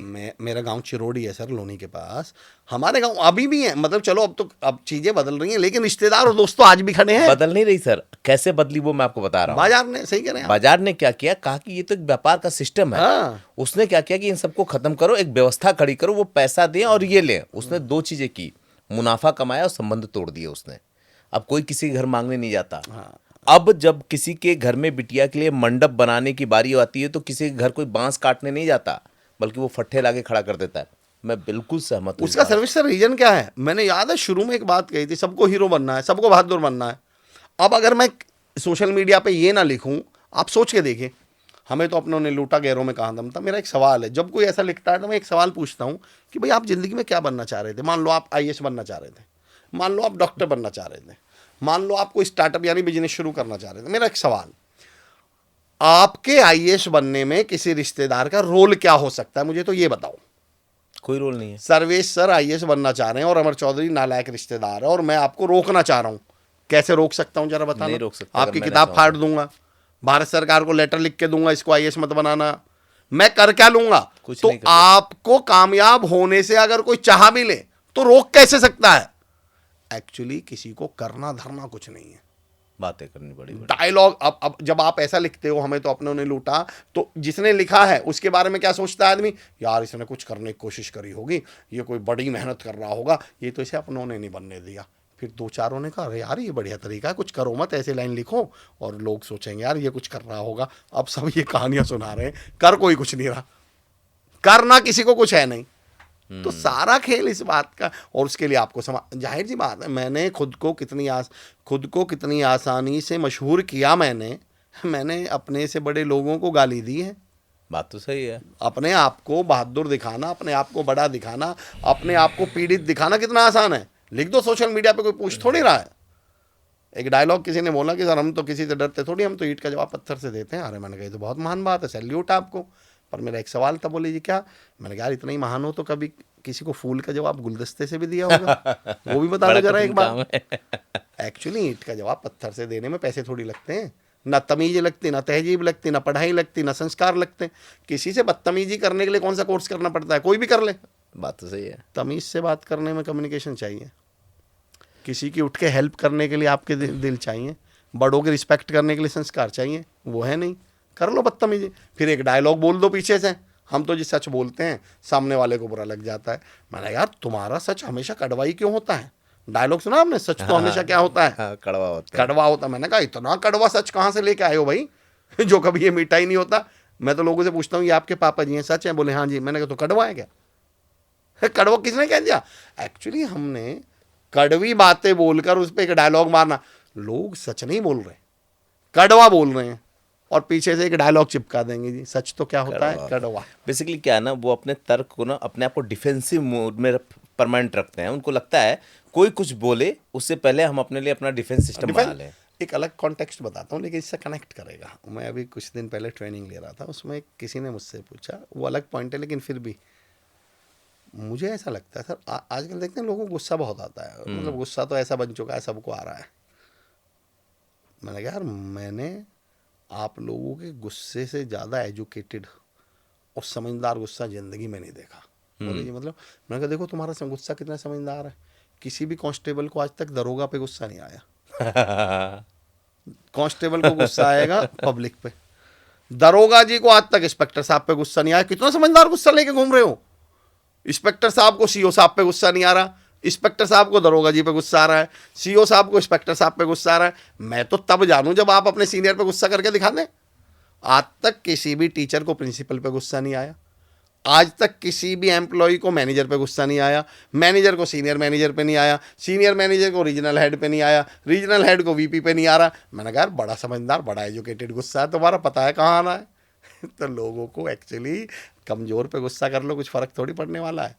कार वाले को बाइक वाले पे आ जाता है गुस्सा, मैंने कहा यार जरा फॉर्च्यूनर वाले पे भी ला के दिखा दो। तो हमारे गुस्से भी बड़े समझदार हैं, ऐसे ही हमारी सब चीज़ें बहुत समझदार हैं। नहीं, ये जो वो मतलब अपने लिए डिफेंस सिस्टम बनाते हैं ना, कहीं न कहीं यही उनको मारता है। दरअसल मुझे लगता है कि बातें बहुत हैं और जो लोग इसको देख रहे होंगे ना वो और सुनना चाहते होंगे, लेकिन मैं 2 सवाल लूँगा। 2 सवाल से पहले एक बात और बता दूँ कि जिन लोगों ने इसे देखा होगा वो ज़रूर आपसे मिलना चाहेंगे। बहुत से लोग ये पूछेंगे कि कोचिंग कैसे कोच बन सकते हैं आप उनके, या आपके सेमिनार में कैसे भाग ले सकते हैं। अमूमन होता है कि पॉडकास्ट के बाद लोग कहते हैं कि पॉडकास्ट तो कर लिया लेकिन मुझे रेफरेंस नहीं बताया। तो अगर आपको कैसे लोग मिल सकते हैं, क्योंकि मुझे 100% मैं श्योर हूँ कि इस पर ऐसे क्वेश्चंस आएंगे। देखिए अमूमन तो वैसे तो मैं यूट्यूब पर अवेलेबल हूँ, अमर चौधरी ऑफिशियल के नाम से मेरा यूट्यूब चैनल है। और ऐसी तमाम सारे वीडियो वहाँ पर हम रखते हैं ताकि लोगों को एक नई गाइडेंस, एक नई सोच, एक नया नज़रिया मिल सके। अमर चौधरी ऑफिशियल के नाम से ही मैं इंस्टाग्राम पर भी हूँ। ओके। और बाकी अगर कोई कांटेक्ट करना चाहते हैं तो जाहिर सी बात है इंस्टाग्राम के थ्रू कर सकते हैं, या amarchaudhary1912@gmail.com ये मेरा मेल आईडी है, तो लोग कनेक्ट कर सकते हैं। अच्छा, इन प्लेटफॉर्म पे सोशल मीडिया पर पहुंच जाएंगे तो वो फिर बाकी चीज़ें हैं आपके मैनेजर और आपके लोगों तक पहुंच जाएंगे। जी, बिल्कुल पहुंच सकते हैं। मेरे 2 सवाल, उसके बाद हम लोग क्लोजिंग करेंगे और मुझे लगता है कि ज़रूरत पार्ट 2 की है तो लोग कमेंट करके बता देंगे, अपने सवाल भी भेज देंगे तो हम लोग बैठ भी लेंगे। ये जो बिगड़ी हुई ज़िंदगी की अलाइनमेंट है ना, इसको सीधी कैसे करें, इसमें सवाल मेरे दोनों है। एक तो हैप्पीनेस का भी है और दूसरी चीज़ अपनी सोच को दुरुस्त करने का, कि आदमी बहुत जल्दी किसी चीज़ से इन्फ्लुएंस ना हो। जैसा कि आप बता रहे थे, कभी बॉलीवुड से इन्फ्लुएंस हो जाना, कभी मार्केट से इन्फ्लुएंस हो जाना, ये हमारे सोच को दूषित करते हैं, जो हमारे शब्द को गढ़ते हैं, और ये पूरी शब्द जो है ना हमारी ज़िंदगी की अलाइनमेंट टेढ़ी मेढ़ी कर देते हैं और हम नाखुश रहने लगते हैं। इसको एक ढांचे में ढालने का क्या तरीका हो सकता है? सर्वेश सर, अगर बहुत टिपिकल तरीका ना बताऊं, बहुत कॉम्प्लिकेटेड ना बताऊं, सिंपल बताऊं, तो सबसे पहले मैंने कहा था, जब मैं मेडिटेशन की बात कर रहा था, देखिए एक बात समझना पड़ेगा हमें, जिस दिमाग से समस्या उत्पन्न हुई है उस दिमाग से समस्या का सॉल्यूशन नहीं हो सकता। आपको उस ब्रेन को थोड़ा ज़्यादा पावरफुल बनाना पड़ेगा। मेडिटेशन से बेहतर इस दुनिया में कोई तरीका नहीं है, चाहे आप कितनी भी कहानी किससे कुछ भी सुन लीजिएगा। पहला तरीका है मेडिटेशन। अगर आप जिंदगी में थोड़ा सा, एक तो सबसे पहले आपको ठहरना पड़ेगा, थोड़ा सा रुकना पड़ेगा, थोड़े से कुछ सवाल, मैं कहता हूँ जितने सवाल हम दुनिया से पूछ रहे हैं और उसका 10% भी हम खुद से पूछ लें रुक कर, अपने पास बैठे। मैं कहता हूँ किताबें रिसाले ना अखबार पढ़ना, मगर इस दिल को हर रोज एक बार पढ़ना। क्या बात है। एक बार 10 मिनट का समय शाम को निकाला करें। एक होता है set, self assessment test. Okay. आप डेली शाम को 10 बजे, डेली शाम को सोने से पहले 10 मिनट या सुबह 10 मिनट निकाल लीजिए और एक दो सवाल अपने आप से पूछिए। सवाल, क्या आज जिस बात पे मैं गुस्सा हुआ उस पर इतना गुस्सा होने की बात थी क्या आज मैंने अपना बेस्ट दिया है, क्या मेरा व्यवहार लोगों के प्रति जैसा मैं व्यवहार करता हूँ वैसा ही व्यवहार कोई मुझसे करे तो क्या मुझे अच्छा लगेगा। जो भी आपकी चैलेंजेस हैं उसके अकॉर्डिंगली अपने आप से सवाल पूछिएगा। क्या जो कामयाबी, जो सफलता, जो पैसा मैं चाहता हूँ, क्या उसके लिए इनपुट भी मेरा इतना ही है? क्या बस चाहिए तो मुझे बनना, तो मुझे करोड़पति है, बनेंगे कैसे हैं? व्हाट्सएप पे स्टेटस लगा दिया, एक दिन तुम्हारे कानों में ये शोर आएगा, तुम्हारा वक्त आया है, हमारा दौर आएगा। मैं कहता हूँ भाई साहब एक्सक्यूज मी, कैसे आएगा? ये जो तुम सोफे पे पड़े पड़े व्हाट्सएप पे स्टेटस बदलते रहते हो, इससे आएगा? मैंने कहा जैसा तुम सोफे पे पड़े पड़े सारे दिन फेसबुक चलाते हो ना, तो दौर का तो पता नहीं, दौर आ जाएगा एक दिन। तो पूछे ना, अपने सेल्फ असेसमेंट भी तो कोई चीज है। बात तो सही मैं कंक्लूड सेल्फ असेसमेंट से करूंगा इस बात को। अपने को सेल्फ असेस कीजिए। और ये मेरे अंदर कहाँ से आया सर? मैंने आज से 7-8 साल पहले एक स्टोरी सुनी। मैं कहता हूँ ये जो कहानी, किससे, एग्जाम्पल थे ना सर, अगर कोई इंसान है तो उसके बदलने के लिए इनसे बड़ा कोई टूल धरती पर है नहीं। पहले स्टोरी सुनाता हूँ। ये वो 3 स्टोरीज है मेरी लाइफ में जिनमें से एक स्टोरी है जिसने मेरी थॉट बदल दिया। ओके। सेल्फ असेसमेंट, अपने आप से पूछे सवाल। एक लड़का एक दुकान पर पहुंचता है, उस समय STD PC हुआ करते थे, तो वहाँ से STD पर पहुंचता है, वो एक कॉल करता है, उधर से एक मैडम फ़ोन उठाती है। सेल्फ असेसमेंट, खुद के अंदर झांकना। लड़का कहता है मैडम मुझे अपने यहाँ माली रख लो। मैडम कहती है नहीं मेरे यहाँ तो माली है। लड़का कहता है मैडम उसे हटा दो, मुझे रख लो। मैडम कहते नहीं मेरा माली बहुत अच्छा, मैं नहीं हटाऊंगी उसे। लड़का बोलता है मैडम मैं 100 रुपये कम ले लूँगा सैलरी। मैडम कहते नहीं मेरा माली बहुत अच्छा है, मैं उसे तो नहीं हटाऊंगी।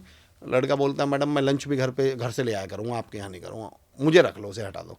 मैडम कहते नहीं मेरा माली बहुत अच्छा है, मैं उसे नहीं हटाऊंगी, और मैडम फ़ोन रख देते। अब ये सब वो दुकान वाला देख रहा होता है, STD PC वाला, उसे उस लड़के पे बहुत तरस आता है।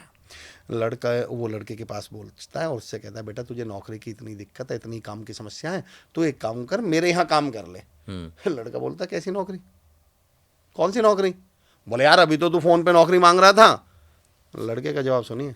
लड़का बोलता उन मैडम के घर माली मैं ही हूँ। मैं तो ये चेक कर रहा था कि मेरी मालकिन मेरे काम से खुश भी है या नहीं है। कहीं ऐसा तो नहीं कल को कोई 100 रुपये कम मांगेगा और मुझे हटा दिया जाए। क्या मैं अपना बेस्ट दे रहा हूँ, नहीं दे रहा? क्या मैं अपना काम ईमानदारी से कर रहा हूँ या नहीं कर रहा? क्या मैं अपना काम जिम्मेदारी से कर रहा हूँ या नहीं कर रहा? मैं तमाम लोगों से बोलता हूँ, जब आपको कंपनी से शिकायत हो, जब आपको समाज से शिकायत हो, जब आपको दुनिया से शिकायत हो, एक बार खुद से भी पूछ लीजिएगा कि मैं अपना काम ईमानदारी से कर भी रहा हूँ या नहीं कर रहा हूँ। टीचर हूँ, पहुँच रहा हूँ 15 मिनट लेट, घर से निकल रहा हूँ आधा घंटे पहले, और फिर कहते हो अरे यार दुनिया सरकार ऐसी है। मैं एक एम्प्लॉई हूँ और रोज़ फरलो मारता हूँ, आधा घंटे लेट पहुँचता हूँ, फील्ड में निकलता हूँ तो सो जाता हूँ, और फिर कहते हैं प्रमोशन नहीं मिलता। अपने आप से सवाल पूछने शुरू करिए। नदीम शाह साहब का एक शेर है, ये जो दुनिया से तुझको इतना गिला है, ये बता तूने दुनिया को क्या दिया है। सवाल ये आप क्या कंट्रीब्यूट कर रहे हैं। कहीं ऐसा तो नहीं कल को फिर कोरोना काल आएगा, कोई पेंडेमिक आएगा, कोई चैलेंज आएगा, सबसे पहले नंबर हट जाएगा, निकलने वालों में नंबर पे सबसे पहले आ जाएगा। तो और मैं केवल काम की बात नहीं कर रहा, व्यवहार के बारे में पूछिए कि भाई जैसा व्यवहार मैं लोगों से करता हूँ, अगर सेम व्यवहार लोग पलट के मुझसे करते तो क्या हो। व्यवहार के ऊपर मुझे बात नहीं कहनी चाहिए। एक अजीब सा उदाहरण है, पर जो मेरा ऑब्जर्वेशन मैं कहता हूँ, मैं कई लोगों के डायलॉग सुनता हूँ। ये दुनिया आजकल डायलॉग में चल रही है एक्चुअली। बोले मेरा एटीट्यूड तो तुम सामने वाले पर डिपेंड करता है। आप चाहें तो इसको देख लीजिएगा, मैं छोड़ रहा हूँ आपके ऊपर, सर्वे सर काटें तो काट लीजिएगा, पर उदाहरण देता हूँ। बोले जी मेरा एटीट्यूड तो सामने वाले पर डिपेंड करता है, अगर तुम ढंग में बात करोगे तो हम ढंग में बात करेंगे, बदतमीजी करोगे तो हम बदतमीजी करेंगे। मैंने कहा यार फिर तुम में और कुत्ते में क्या अंतर है? अगर मैं किसी कुत्ते को पुचकारूं तो वो पूंछ हिलाएगा, और मैं कुत्ते को डला मार दूं तो वो मेरे को काटने को दौड़ेगा। तो तुम इंसान किस बात के हुए भाई? यानी तुम्हारा एटीट्यूड, तुम्हारा बिहेवियर, तुम इतने कमजोर हो कि सामने वाले पर डिपेंड करता है, तो तुम इंसान कहाँ बचे? आप तो जानवर हैं। बात तो सही। जानवर में और इंसान में सबसे बड़ा अंतर क्या है? सोचने और समझने। यही तो अंतर है। और तुम ये और इसमें बड़ी शेखी भी महसूस कर रहे हो आप इसमें। तो मेरा पॉइंट पहला तो सेल्फ असेसमेंट था। दूसरा, अगर चेंज की बात करूं, मेडिटेशन, और दूसरा मेरी नज़र में शब्द बहुत मायने रखता है। मैंने शब्दों पे मैं ये मानता हूं सर, आप सिर्फ अपने शब्द बदलिए। मैं तो यहां तक भी कहता हूं कि ईश्वर, मुझसे कोई पूछे तो मैं कहता हूं आपके शब्द ही भगवान है। आप कभी ईश्वर शब्द पे गौर करिएगा, इसको संधि विच्छेद करिए। ईश प्लस स्वर, आपके द्वारा बोले गए पवित्र और पावरफुल शब्द ही आपके भगवान है, ईश्वर हैं। वो आपका जीवन तय करने वाले हैं। और मुझसे कोई पूछे तो एक थ्योरी मैं हमेशा देता हूं कि चेंजेस कम इनसाइड। हमें बहुत कहा गया थॉट बदली, मैं कहता हूं बिल्कुल, थॉट से ज़्यादा महत्वपूर्ण कुछ नहीं, पर आप थॉट्स बदल नहीं सकते। थॉट्स आपके हाथ में नहीं है। आपके हाथ में क्या है? शब्द। आप कार से जा रहे हैं कहीं, और आपके पापा जी साथ में हैं, दोस्त साथ में, उन्होंने कहा कार मोड़ लो। क्या करते हैं आप? नीचे उतर के पहिए टेढ़े करके कार मोड़ देंगे? क्या करते हैं? हैंडल घुमाते हैं। पर उन्होंने तो क्या मोड़ने के लिए कहा था? कार। तो मैं हमेशा लोगों से कहता हूँ कि ये जो कार है ये थॉट्स हैं, और ये स्टेयरिंग और हैंडल है ये शब्द हैं। मोड़नी आपको कार ही है, बदलने आपको शब्द ही हैं। पर दोस्तों आपके हाथ में थॉट्स हैं नहीं। मोड़नी आपको कार ही है, बदलने आपको थॉट्स ही हैं, पर आपके हाथ में थॉट्स थोड़ी हैं। आपके हाथ में क्या है? शब्द है। शब्द है। मैं दो चीजें आपको देता हूं, नेगेटिव थॉट्स और नेगेटिव शब्द। आप मुझे जरा बताइएगा, क्या आपके हाथ में है कि आपके दिमाग में नेगेटिव थॉट्स ना आए? नहीं। ये कोई बटन लगा हुआ है? नहीं, वो तो आएंगे आएंगे। पर ये आपके हाथ में है या नहीं कि आपके मुंह से नेगेटिव शब्द बाहर ना आए? ये तो अपने हाथ में। तो मैं कहता हूं जो आपके हाथ में वो करिए ना। आपके हाथ में थॉट्स हैं ही नहीं। और वैसे भी मैं ये कहता हूं चेंजेस कम इनसाइड, ये बहुत बड़ा मिथ है। अंदर से आज तक जितने भी स्पीकर, जितने भी ट्रेनर, जितने भी बाबा, जितने भी सुने आपने, वो क्या कहते हैं? कहां से बदलो? दिमाग, सोच, अंदर से। अंदर से। मैं कहता हूं इससे बड़ा झूठ दुनिया में नहीं। मैं गलत नहीं कह रहा हूं, समझिएगा, मैं झूठ नहीं वर्ड यूज करूंगा, सॉरी। मैं ये कहूंगा ये मिसकंसेप्शन है, गलत वो भी नहीं कह रहे, पर वो मंजिल बता रहे हैं, रास्ता नहीं बता रहे। आपको टीवी में चैनल चेंज करना है, तो आप टीवी चेंज करेंगे या रिमोट से चेंज करेंगे? रिमोट से। बस मैं इतना कहना चाह रहा हूं। वो जो थॉट्स हैं वो टीवी का चैनल है, पर आपके हाथ में टीवी का चैनल नहीं है। आपके हाथ में क्या है? रिमोट। और वो रिमोट जो है वो आपके शब्द है। चेंजेस, पर्पस दोनों का चैनल ही बदलना है। मैं ये नहीं कह रहा थॉट्स मत बदलिए, पर मैं कह रहा हूं थॉट्स को बदलने की शुरुआत शब्दों से होगी। Changes come inside, not from inside. बदलाव अंदर आते हैं, अंदर से नहीं आते। अभी हम लोग इस पॉडकास्ट कर रहे हैं इस स्टूडियो में। मैं आपसे कहता हूँ सर्विस सर इसको बदल दीजिए, तो आपके पास क्या ऑप्शन है? क्या क्या क्या कर सकते हैं आप? इसको मैं कहता हूँ इसको और सुंदर बनाइए, और ब्यूटीफाई करिए, और बेहतर बनाइए। तो आप क्या करेंगे? प्रॉप चेंज कर देंगे। प्रॉप्स लाएं। कहाँ से आएंगी प्रॉप्स? जो है इसमें कहाँ से आएंगी? मतलब ये जो सामान रखे हुए हैं उससे इसकी डिजाइन को चेंज करने की कोशिश करेंगे, क्योंकि अंदर नहीं चेंज हो सकता। पर ये सामान आया कहाँ से? बाहर से। आपको फर्नीचर बदलना है, फर्नीचर कहाँ से आएगा? बाहर से। आप कहेंगे सिर्फ कर्टेन बदलेंगे, कहाँ से आएंगे? बाहर से। इंटीरियर बदलेंगे, फ्लोरिंग बदलेंगे, आप माइक बदलेंगे। मैं कहता हूँ changes come inside, not from inside. आएगा सब कुछ बाहर से ही, और बाहर हैं आपके शब्द। आप अपने शब्दों पे काम करिए, धीरे धीरे देखेंगे कि आपका थॉट्स बदलने शुरू हो गए, आपका नज़रिया बदलना शुरू हो गया, आप चीज़ों में हैप्पीनेस ढूंढने लगे। पर शुरुआत में आपको क्या बोलना पड़ेगा? शब्दों पे काम करना। नियम बता रहा हूँ आपको सर, लॉ ऑफ इनर्शिया हम सब ने पढ़ा है। लॉ ऑफ इनर्शिया, हम क्या डायलॉग मार देते हैं जी, अंदर से बदलेंगे, बाहर का बदल। मैं ये कहता हूँ अंदर से आप बदल ही नहीं सकते। लॉ ऑफ इनर्शिया क्या कहता है? जड़त्व का नियम। जड़त्व का नियम फिजिक्स में आया था 11th 12th में थे शायद हम। तो वो ये कहता है कोई भी व्यक्ति या वस्तु तब तक कोई बदलाव नहीं हो सकता उसमें जब तक उस पर कोई एक्सटर्नल फोर्स ना लगाया जाए। बदलने की पहली शर्त है आपको बाह्य दबाव लगाना पड़ेगा। अंदर से आप बदलेंगे अंदर, पर अंदर से नहीं बदलेंगे। तो मुझसे अगर कोई पूछे बदलाव के 2 तरीके, तो आप सिर्फ अगले 15 दिन मेरे कहने से शब्दों को बदल दीजिए, पावरफुल बोलिए, पवित्र बोलिए। आप जैसे हैं नहीं, कोई पूछ ले कैसे हो, बोलो शानदार हो। अब आप कहोगे शानदार तो मैं हूं ही नहीं। मैं कहता हूं आप बाजार में दुकान पे जाते हो तो आप दुकानदार से क्या मांगते हो? जो घर में है नहीं, या जो नहीं है? जो नहीं है। तो मैं कहता हूं वो बोलिए ना जो आप होना चाहते हैं। वो क्यों बोल रहे हैं जो आप हैं? मैं तो गरीब हूं, पर मैं ये थोड़ी बोलूंगा मैं गरीब हूं, मैं होना तो अमीर चाहता हूं ना। और वैसे भी ये पॉइंट निकल गया तो एक कमाल की बात बताता हूं सर, और आप सुनिएगा बड़े गौर से, जितने लोग सुन रहे हैं। मैं हमेशा कहता हूं कभी भी इजेमार, अगर आप इंग्लिश में बोल रहे हैं तो इजेमार, और हिंदी में बोल रहे हैं सर इसको तो सुनिएगा, जो छोटी छोटी चीज़ों पर मैंने ईश्वर की कृपा से काम किया है। कभी भी इजेमार या हिंदी में बोलते समय हूँ या हैं के बाद कभी भी नेगेटिव एक्सप्रेशन बोलिए ही मत, नेगेटिव शब्द बोलिए ही मत। क्यों मत बोलिए? क्योंकि वो परमानेंट हो जाएंगे। कैसे बताता हूँ मैं कहता हूँ आई एम अमर चौधरी। कब तक हूँ मैं अमर चौधरी? 2 दिन, 10 दिन, कब तक हूँ मैं अमर चौधरी? हमेशा रहूंगा। हमेशा हूँ, सारी जिंदगी के लिए हूँ। मैं कहता हूँ यू आर सर्वेश मिश्रा। कब तक है आप सर्वेश मिश्रा? हमेशा। सारी। ही इज अ मेल, वो पुरुष है। कब तक है वो पुरुष? अरे हमेशा है। He is a doctor. हमेशा। मैं, अब अगला ध्यान देना, मैं पेशेंट हूँ। I am a patient. कब तक हूँ? क्षणिक। पर ये तो आई एम लगता ही तो सारी जिंदगी के लिए हो गया ना। हाँ। कायदे से तो मैं पेशेंट कुछ समय के लिए तो रहूंगा, पर मैं बोल क्या रहा हूँ इंग्लिश में, क्या बोल रहा हूँ सेंटेंस में? I am a patient. तो इस सेंटेंस ने तो पेशेंट होना मेरा परमानेंट कर दिया। हाँ। मैं गरीब हूँ, ये सेंटेंस, भाई मैं अमर हूँ सारी जिंदगी हूँ, मैं तो अमर चौधरी सारी जिंदगी हूँ ना।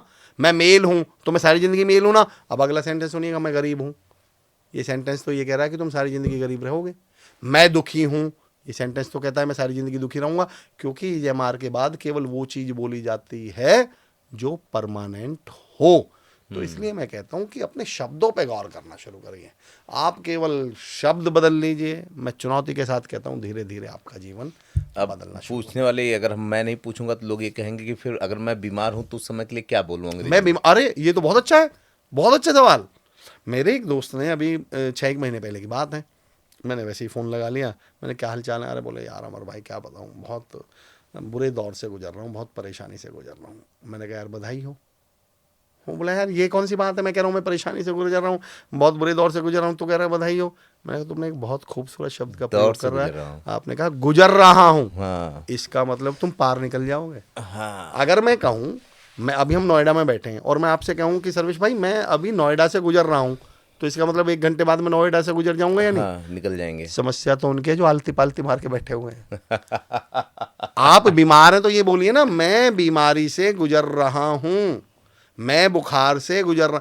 2 सेंटेंस शब्दों पे काम किया। तो अब आपने पूछ लिया तो सुनिए, मैं परेशान हूँ और मैं परेशानी में हूँ, इन दोनों सेंटेंसेज में ज़मीन आसमान का अंतर है। हाँ। मैं इस कमरे में हूँ, ये सेंटेंस कहता है कि मैं 10-20 मिनट बाद इस कमरे से निकल जाऊंगा। और अगर मैं बोलूँ मैं ही कमरा हूँ, जड़ हो गए, तो मैं तो जड़ी हो गया ना। हाँ। तो मैं कहता हूँ जब आप बुरे वक्त और मुश्किल समय से गुजर रहे हो तो आप ये बोले गुजर रहे हैं, ऐसा मेरे साथ हो रहा है, ताकि वो कुछ समय बाद होना बंद हो जाए। पर आप अपने पे ठप्पा मार, आप तो वो स्थिति बन गए ना।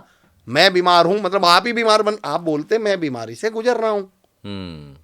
याद कीजिए हम एप्लीकेशन लिखते थे तो क्या लिखते थे बचपन में? इंग्लिश में एक एप्लीकेशन आती थी, टू द प्रिंसिपल, बीमारी की, I am suffering from fever. Suffering word क्यों यूज किया गया? क्योंकि ताकि कुछ समय बाद मैं निकल जाऊंगा इससे। हाँ। अब आप कहो आई एम फीवर, तो भाई ये तो बड़ी समस्या वाली बात हो जाएगी। तो शब्दों पे जब आप काम करना शुरू कर देंगे, तो मेरे तो लोगों से कहता हूँ कुछ मत करिए, अपने शब्दों को बदलने की कोशिश करिए। बैठिए अपने साथ, जितने लोग सुन रहे हैं उनसे रिक्वेस्ट करूंगा निकालिए 10 मिनट का समय अपने लिए, बैठिए अपने साथ। आप अपनी सुबह से शाम तक की वार्तालाप देखिए, उसमें से जो नेगेटिव शब्द, एक तो मेरे कहने से नेगेटिव शब्द निकाल दीजिए, दूसरा उसमें से पावरफुल वर्ड बोलना शुरू कर दीजिए। यही तो काम करना, जिंदगी बदल जाएगी। एक आखिरी सवाल जी, जो सबसे बड़ी समस्या होती है ना, और मैं हूँ आप हैं या वो सारे लोग जो थोड़ा सा हटके कर रहे हैं, थोड़ा सा हटके, उन लोगों ने एक ही चीज़ पहले जाना कि वो कौन है जी। इसकी क्लैरिटी मिलते ही वो अपने रास्ते पे बढ़ चले। तो किसी को ये तलाशना हो या ये जानना है कि वो कौन है, किस लिए बना है, जीवन में क्या करना चाहिए, इसका जवाब है आपके पास? अरे कमाल की बात पूछ ली आपने। मुझे इस पॉडकास्ट की सबसे बेहतरीन बात क्या लग रही है सर, सवाल तय करते हैं जवाब कैसा होगा। आपके सवाल बहुत शानदार हैं। Thank बहुत कम ऐसे सवाल आप आते हैं जिन पर हम वो जवाब दे पाएँ जो लोगों को मतलब भला करे या लोगों के लिए फ़ायदेमंद हो। आपने पूछा मैं कौन हूँ, मैं फिर कहूँगा मैं, अच्छा मेरे बारे में एक लाइन कही जाती है कि मैं वो कोई काम नहीं करता जो यूट्यूब और गूगल करते हैं। मतलब मेरे ना तो एग्जाम्पल, मैं एलन मस्क के उदाहरण, आप पूरे 1 घंटे का पॉडकास्ट 1.25 घंटे का देख लीजिए, मैं ये फालतू के उदाहरण देता ही नहीं। फलाना बड़े बड़े लोगों की, मैंने उनकी क्या बात करना। आपको मैं अपने आसपास की ऑब्जर्वेशनल बात बताता हूँ ना। मैं बहुत सिंपल, दुनिया इस सवाल का तलाश कर रही है जवाब कि मैं कौन हूँ, हम कौन हैं। ग्रंथ पढ़ रहे हैं, बड़ी बड़ी किताबें पढ़ रहे हैं, बिल्कुल सही है, बहुत अच्छी बात है, पढ़िए। मैं पर साधारण जवाब दे देता हूँ। इंग्लिश में एक वर्ड आता है कंट्रीब्यूशन, मैंने शब्दों पे बहुत काम किया। इंग्लिश में एक वर्ड आता है कंट्रीब्यूशन और इसकी शुरुआत ही होती है कौन। तो मैं कहता हूँ जो आपका इस दुनिया को, इस समाज को, इस सोसाइटी को कंट्रीब्यूशन है, जो आपने इस समाज को दिया है, आप वो ही हैं। आप कभी गौर करना सर्वेश सर, हमारा इंट्रोडक्शन या हमारा परिचय, इवन हमारे प्रोफेशन का परिचय, हमारा परिचय वो नहीं होता जो हमने इस दुनिया से लिया। हमारा इंट्रोडक्शन, हमारी पहचान वो है जो हमने इस दुनिया को दिया। उदाहरण देता हूँ, हम सब्जी वाला किसको बोलते हैं, जो सब्जी लेता है या सब्जी देता है? जो सब्जी देता है। अखबार वाला किसको बोलते हैं, जो अखबार लेता है देता है? देता है। और दूध वाला जो दूध देता है। मैं हमेशा कहता हूँ हमारा परिचय वो है जो हमने इस दुनिया को दिया। इस दुनिया के जितने भी प्रोफेशन है, जितने प्रोफेशन है, आप गौर करना आज के बाद, वो देने वाले के नाम पर है। जो पढ़ाई दे वो कौन? टीचर, शिक्षक, टीचर। जो दवाई दे वो कौन? डॉक्टर। जो सलाह दे वो लॉयर या कंसल्टेंट। आप कभी भी गौर करना, दुकानदार किसको बोलते हैं?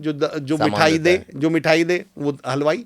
जो दे, हमेशा जो देने वाला है उसका परिचय, हमारा परिचय, हमारा इंट्रोडक्शन वो है जो हमने इस दुनिया को दिया। हाँ, सारे प्रोफेशन, इस दुनिया में केवल एक प्रोफेशन है जो लेने वाले के नाम से जाना जाता है, कबाड़ी। कबाड़ी किसको बोलते हैं? वहां भी 2 लोग हैं, एक कबाड़ दे रहा है और एक कबाड़ ले रहा है। पर दोनों में से कबाड़ी कौन सा कहलाता है? जो ले रहा है। जबकि दवाई देने वाला और दवाई लेने वाले भी 2 हैं, पर डॉक्टर कौन कहलाता है? जो दवाई दे। दवाई ले भी रहा है कोई और दवाई दे भी रहा है, पर प्रोफेशन किसके नाम से जाना गया? देने वाले। पढ़ाई ले भी रहा है कोई, पढ़ाई दे भी रहा है कोई, पर प्रोफेशन किसके नाम से जाना? देने वाला। कबाड़ी इस दुनिया में एकमात्र प्रोफेशन है जो लेने वाले के। तो मैं कहता हूं जब तक आप लेने वाले बने रहोगे तब तक हम कबाड़ी हैं, और इससे भी नीचे चले गए तो फिर भिखारी हैं। गजब की शोध है आपके। को सिर्फ सर्वेश सर अगर अपना पहचान पूछनी है तो बस अपने आप से ये पूछ लो, मैंने इस दुनिया को दिया क्या? मैं उदाहरण देता हूँ, सुभाष चंद्र बोस जी कौन थे? बोले जी जिन्होंने वो नारा दिया था, तुम मुझे खून दो मैं तुम्हें आजादी दूंगा। मैंने कहा 2-4 के उनके नाम बताना जिन्होंने नारा लिया था वो। कोई जानता है क्या? कोई नहीं। इस दुनिया में लेने वाले को कोई नहीं जानता। हमने सुना ना, देवा ओ देवा गणपति देवा। कभी सुना है लेवा ओ लेवा गणपति लेवा? देने वाले देवता होते हैं। मैं तो हमेशा कहता हूँ कि देने वाला, आप 2 करोड़, लोग क्या बोलते हैं, सर मेरी तनख्वाह 1 लाख रुपए। मैंने कहा हाँ भाई साहब ये तो ली है। सर मैंने एक प्लॉट ले लिया। मैंने कहा भाई साहब ये तो लिया है। मैं तो हमेशा कहता हूँ आप 2 करोड़ की गाड़ी ले आओ, अखबार में खबर छपेगी क्या? नहीं। आप मेरे कहने से 2 दर्जन केले सरकारी अस्पताल में बांट आना, अगले दिन अखबार में फोटो छपेगा मरीजों को फल वितरित करते हुए। देने वाला 2 दर्जन केले में छप जाता है, लेने वाला 2 करोड़ के प्लॉट में नहीं छप रहा। देने वाला बड़ा होता है। इसलिए नदीम शाह साहब का जो मैं शेर कह रहा था कि ये जो दुनिया से तुझको इतना गिला है, ये बता तूने दुनिया को क्या दिया है। तो अगर आप ये जानना चाहते हैं मैं कौन हूं, तो अपने आप से सिर्फ इतना पूछ लिए कि मेरा इस दुनिया को कंट्रीब्यूशन क्या है। भाई आप तमाम लोग उठाओ ना, जिनके भी, कलाम साहब को अगर मैं आपसे पूछ लूँ कलाम साहब कौन? बोले सर जिन्होंने वो अग्नि मिसाइल दी थी। वो सुभाष चंद्र, महात्मा गांधी जी कौन? भगत सिंह जी कौन? सर जिन्होंने हमें आज़ादी दिलवाई थी। आप जिसका भी परिचय देंगे उसका परिचय देने के नाम पे देंगे। सुभाष चंद्र बोस जी जिन्होंने हमारे देश को आज़ाद हिंद फौज दी, या जिन्होंने तुम मुझे खून दो मैं तुम्हें, जो आपने दिया वही हमारा कंट्रीब्यूशन है, वही हमारा परिचय है। तो पूछिए इस समाज को, इस दुनिया को आपका कंट्रीब्यूशन क्या है, और वही आप है। इसी सवाल को थोड़ा सा दूसरे तरीके से, मतलब ये ख़त्म ही लास्ट ही सवाल है, लेकिन ये पहचानना हो कि हमारे जीवन का उद्देश्य क्या है, हम किस लिए बने हैं, या हमें किस क्षेत्र में जाना चाहिए, क्योंकि ज़िंदगी भी तो गढ़नी है। ये क्षेत्र वाला जो अगर आप सवाल दूसरे कॉन्टेक्स्ट में है, ये बेसिकली एक तरह से करियर काउंसलिंग वाला हो गया कि भाई मैं किस क्षेत्र के लिए, इसके लिए एक फॉर्मूला दे दो। अगर बच्चे भी सुन रहे हो और अगर पेरेंट्स भी सुन रहे हो तो वो भी इसको गौर से, हालांकि सही बताएं, ये करियर काउंसलर से आप बात करें, आप उनके कुछ टेस्ट कराएं, आप उसके माध्यम से जाएं। लेकिन अगर आपने मुझसे पूछा तो मैं अपनी क्यों स्टाइल पूछा में, वो भी बता दूं। मैं अपनी स्टाइल में जवाब दे देता हूं। नहीं, जी, जी। क्योंकि आपके तर्क और आपकी क्लियरिटी किसी भी विषय पे, हम ये पॉडकास्ट दूसरे विषय के लिए शुरू किए थे, लेकिन ये गया दूसरी तरफ।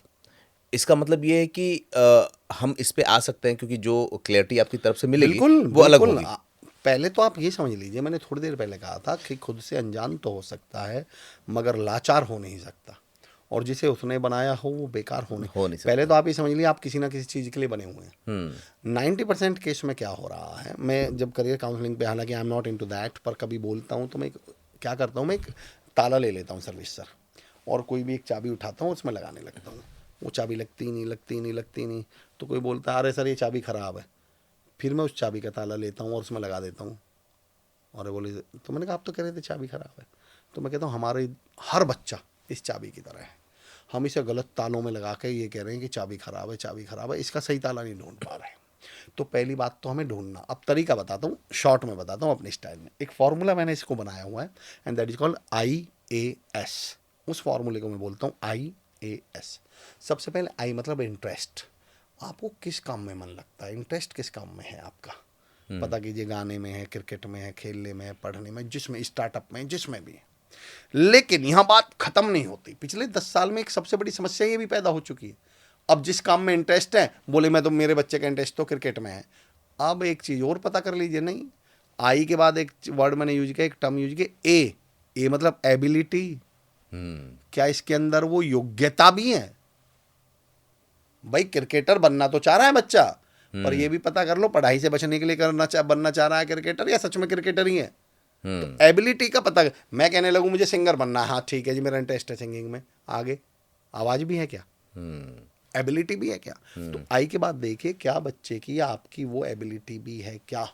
और तीसरा जो मैं टर्म यूज करूंगा वो 99% मोटिवेशनल स्पीकर्स ने लोगों के दिमाग में ये भर दिया, हमने तो दिमाग में ये भर रखा ना अगर तुम में दम है तो तुम तो ये कर दोगे वो कर दोगे। मैंने कहा वो तो ठीक है, पर मेरा एक सवाल भी है कि एक साहब, मैं एक सेशन ले रहा था, वो टॉपिक दूसरा पर यहाँ जोड़ देता हूँ, एस पे आऊँगा फिर बताऊँगा, कि एक साहब खड़े होकर मुझसे बोले सर मैं इतना मेहनती हूँ कि मैं बंजर ज़मीन में फसल पैदा कर सकता हूँ।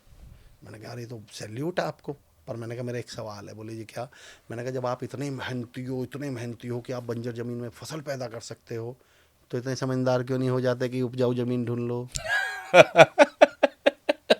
भाई मान लो बंजर में आप 10 किलो कर रहे होंगे तो उपजाऊ में 100 किलो कर देंगे।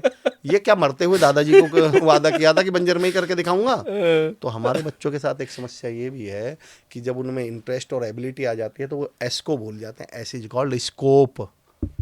ये भी पता हो सकता है आप लैंडलाइन के बहुत एक्सपर्ट हों, पर लैंडलाइन की दुकान खोल लेंगे तो आपके एक्सपर्ट हो जाने से बिक नहीं जाएगी वो। आपको स्कोप भी समझना पड़ेगा। देखो मैं डिमीन नहीं कर रहा, लेकिन फिर भी एक उदाहरण देता हूँ। एक बच्चा खो खो का वर्ल्ड चैंपियन है और एक क्रिकेटर है, और आम सा क्रिकेटर IPL में ही नंबर आया, फिर भी ज्यादा कामयाब कौन हो जाएगा, कमा कौन लेगा? आपको स्कोप भी पता करना पड़ेगा। मैं यहाँ खो खो की बुराई नहीं कर रहा हूँ, देखिए मैं बात कर रहा हूँ कि आपको फिर ये भी देखना पड़ेगा कि जिस फील्ड में मैं जाना चाहता हूँ उसमें कोई स्कोप है या नहीं है। अब आप मुझे इसमें एग्जाम्पल ऐसे दे सकते हैं जी हमारे यहाँ तो सानिया मिर्जा भी हैं, बिल्कुल हैं, पर दूसरे का नाम तो बताओ, दूसरा नाम भी बताओ। जब इतना ही हो है तो फिर हमें, अब आप अगर ऐसा आप में वो पैशन, वो जुनून है, तो फिर तो आपका कोई सवाल कमाल नहीं है, फिर तो बात ही नहीं है। पर अगर मैं उन लोगों की बात कर रहा हूँ कि अगर आप इंटरेस्ट ढूंढ लें, आप एबिलिटी भी ढूंढ लें, तो फिर ये भी चेक कीजिएगा क्या इस इंडस्ट्री में स्कोप है या नहीं है। क्योंकि दो तरह की ताकत होती है, एक ह्यूमन बीइंग की ताकत, एक ताकत होती है टूल की ताकत। आपने इंडस्ट्री कौन सी चुनी, आपने टूल कौन सा चुना, क्या उसका स्कोप है, क्या वो आगे बढ़ रहा है। तो मैं IAS ये फॉर्मूला अपनाता हूँ। क्या बात है। ये जो चर्चा हुई ना बड़ी शानदार रही, और मुझे लगता है कि बहुत बड़े बड़े सवालों का जवाब बहुत हल्के में, बहुत तरीके से रख दिया गया। एक मुश्किल रही है जब से घरों से दादी और बाबा विदा हुए ना, लोग न्यूक्लियर फैमिली में आए, तब से किस्से, कहानियाँ और रेफरेंस ख़त्म हो गए। आज हम जिन बातों की बात कर रहे हैं, दरअसल हम अपने नायक और नायिका किस्से, कहानी, चुटकुलों में ढूंढते थे। वहाँ से हम खुद को हीरो बनाते थे, लेकिन हमारा वो हीरो का जो पैमाना या जो मानक है ना, वो बॉलीवुड और हॉलीवुड की फिल्मों पे शिफ्ट हो गया है। तो वो खोखली फिल्में हमें खोखला हीरो बना रही हैं और वही हमारे कैरेक्टर को गढ़ती हैं, तो हम समाज में जस्टिफाई नहीं हो पाते और सफल नहीं हो पाते। इस पॉडकास्ट को देखने के बाद ये तो लग गया होगा कि हम अपनी ज़िंदगी में अगर बहुत छोटी छोटी चीज़ों को सुधार लें, यानी कि अपने शब्द को सुधार लें, जो रोज़ हर सेकंड हर मिनट बोलते हैं, तो शायद हमारी आने वाली ज़िंदगी बहुत बेहतरीन ही ना बने, हमें अपनी मंजिल का भी पता चल जाए। दूसरी बात, ये सब कुछ जो है ना, हमारी ज़िंदगी के बाहर का जो रिफ्लेक्शन है वो हमारे अंदर है। ठीक उसी तरह से कि अगर हम किसी गाड़ी से जा रहे हैं तो जो ड्राइवर है ना, वही हमें अपने डेस्टिनेशन तक पहुंचाएगा, पीछे तो पैसेंजर बैठे हुए हैं। तो हमारे दिमाग को ना दुरुस्त करने की ज़रूरत है। उसके लिए अपने सोचने के तरीके से पहले अपने शब्दों पे गौर करने की ज़रूरत है, क्योंकि ये भले दिखते ताकतवर नहीं है लेकिन होते बड़े ताकतवर हैं। हमारे यहाँ कहावत कही जाती थी कि इसी मुंह से आदमी पान खाता है और इसी मुंह से पनही, पनही का मतलब डंडा होता है। तो आपके शब्द से आपको सम्मान भी मिलता है और आपके शब्द से ही आपको डांट और मार भी पड़ती है। तो ये पूरी जिंदगी का जो स्ट्रक्चर है ना, वो आपके शब्द और सोच से ही गढ़ा जाता है। आज के पॉडकास्ट ने ये बताया। मुझे लगता है कि इसके बाद भी तमाम लोगों के सवाल होंगे। अमूमन मैं ऐसा करता नहीं था, लेकिन जब किसी पॉडकास्ट की डिमांड बहुत ज़्यादा होती है और मुझे लगता है कि वो उनकी ज़िंदगी को बेहतर बना सकता है, उनके लिए हितकर है, तो मैं रिक्वेस्ट करता हूँ अपने गेस्ट से कि हम दोबारा फिर से बैठें और वो वक्त निकालें। तो अगर आपको लगता है कि आपके सवाल बाकी रह गए हैं या बहुत से ऐसे सवाल हैं जिस पर बात नहीं हो पाई, तो लिख भेजिए।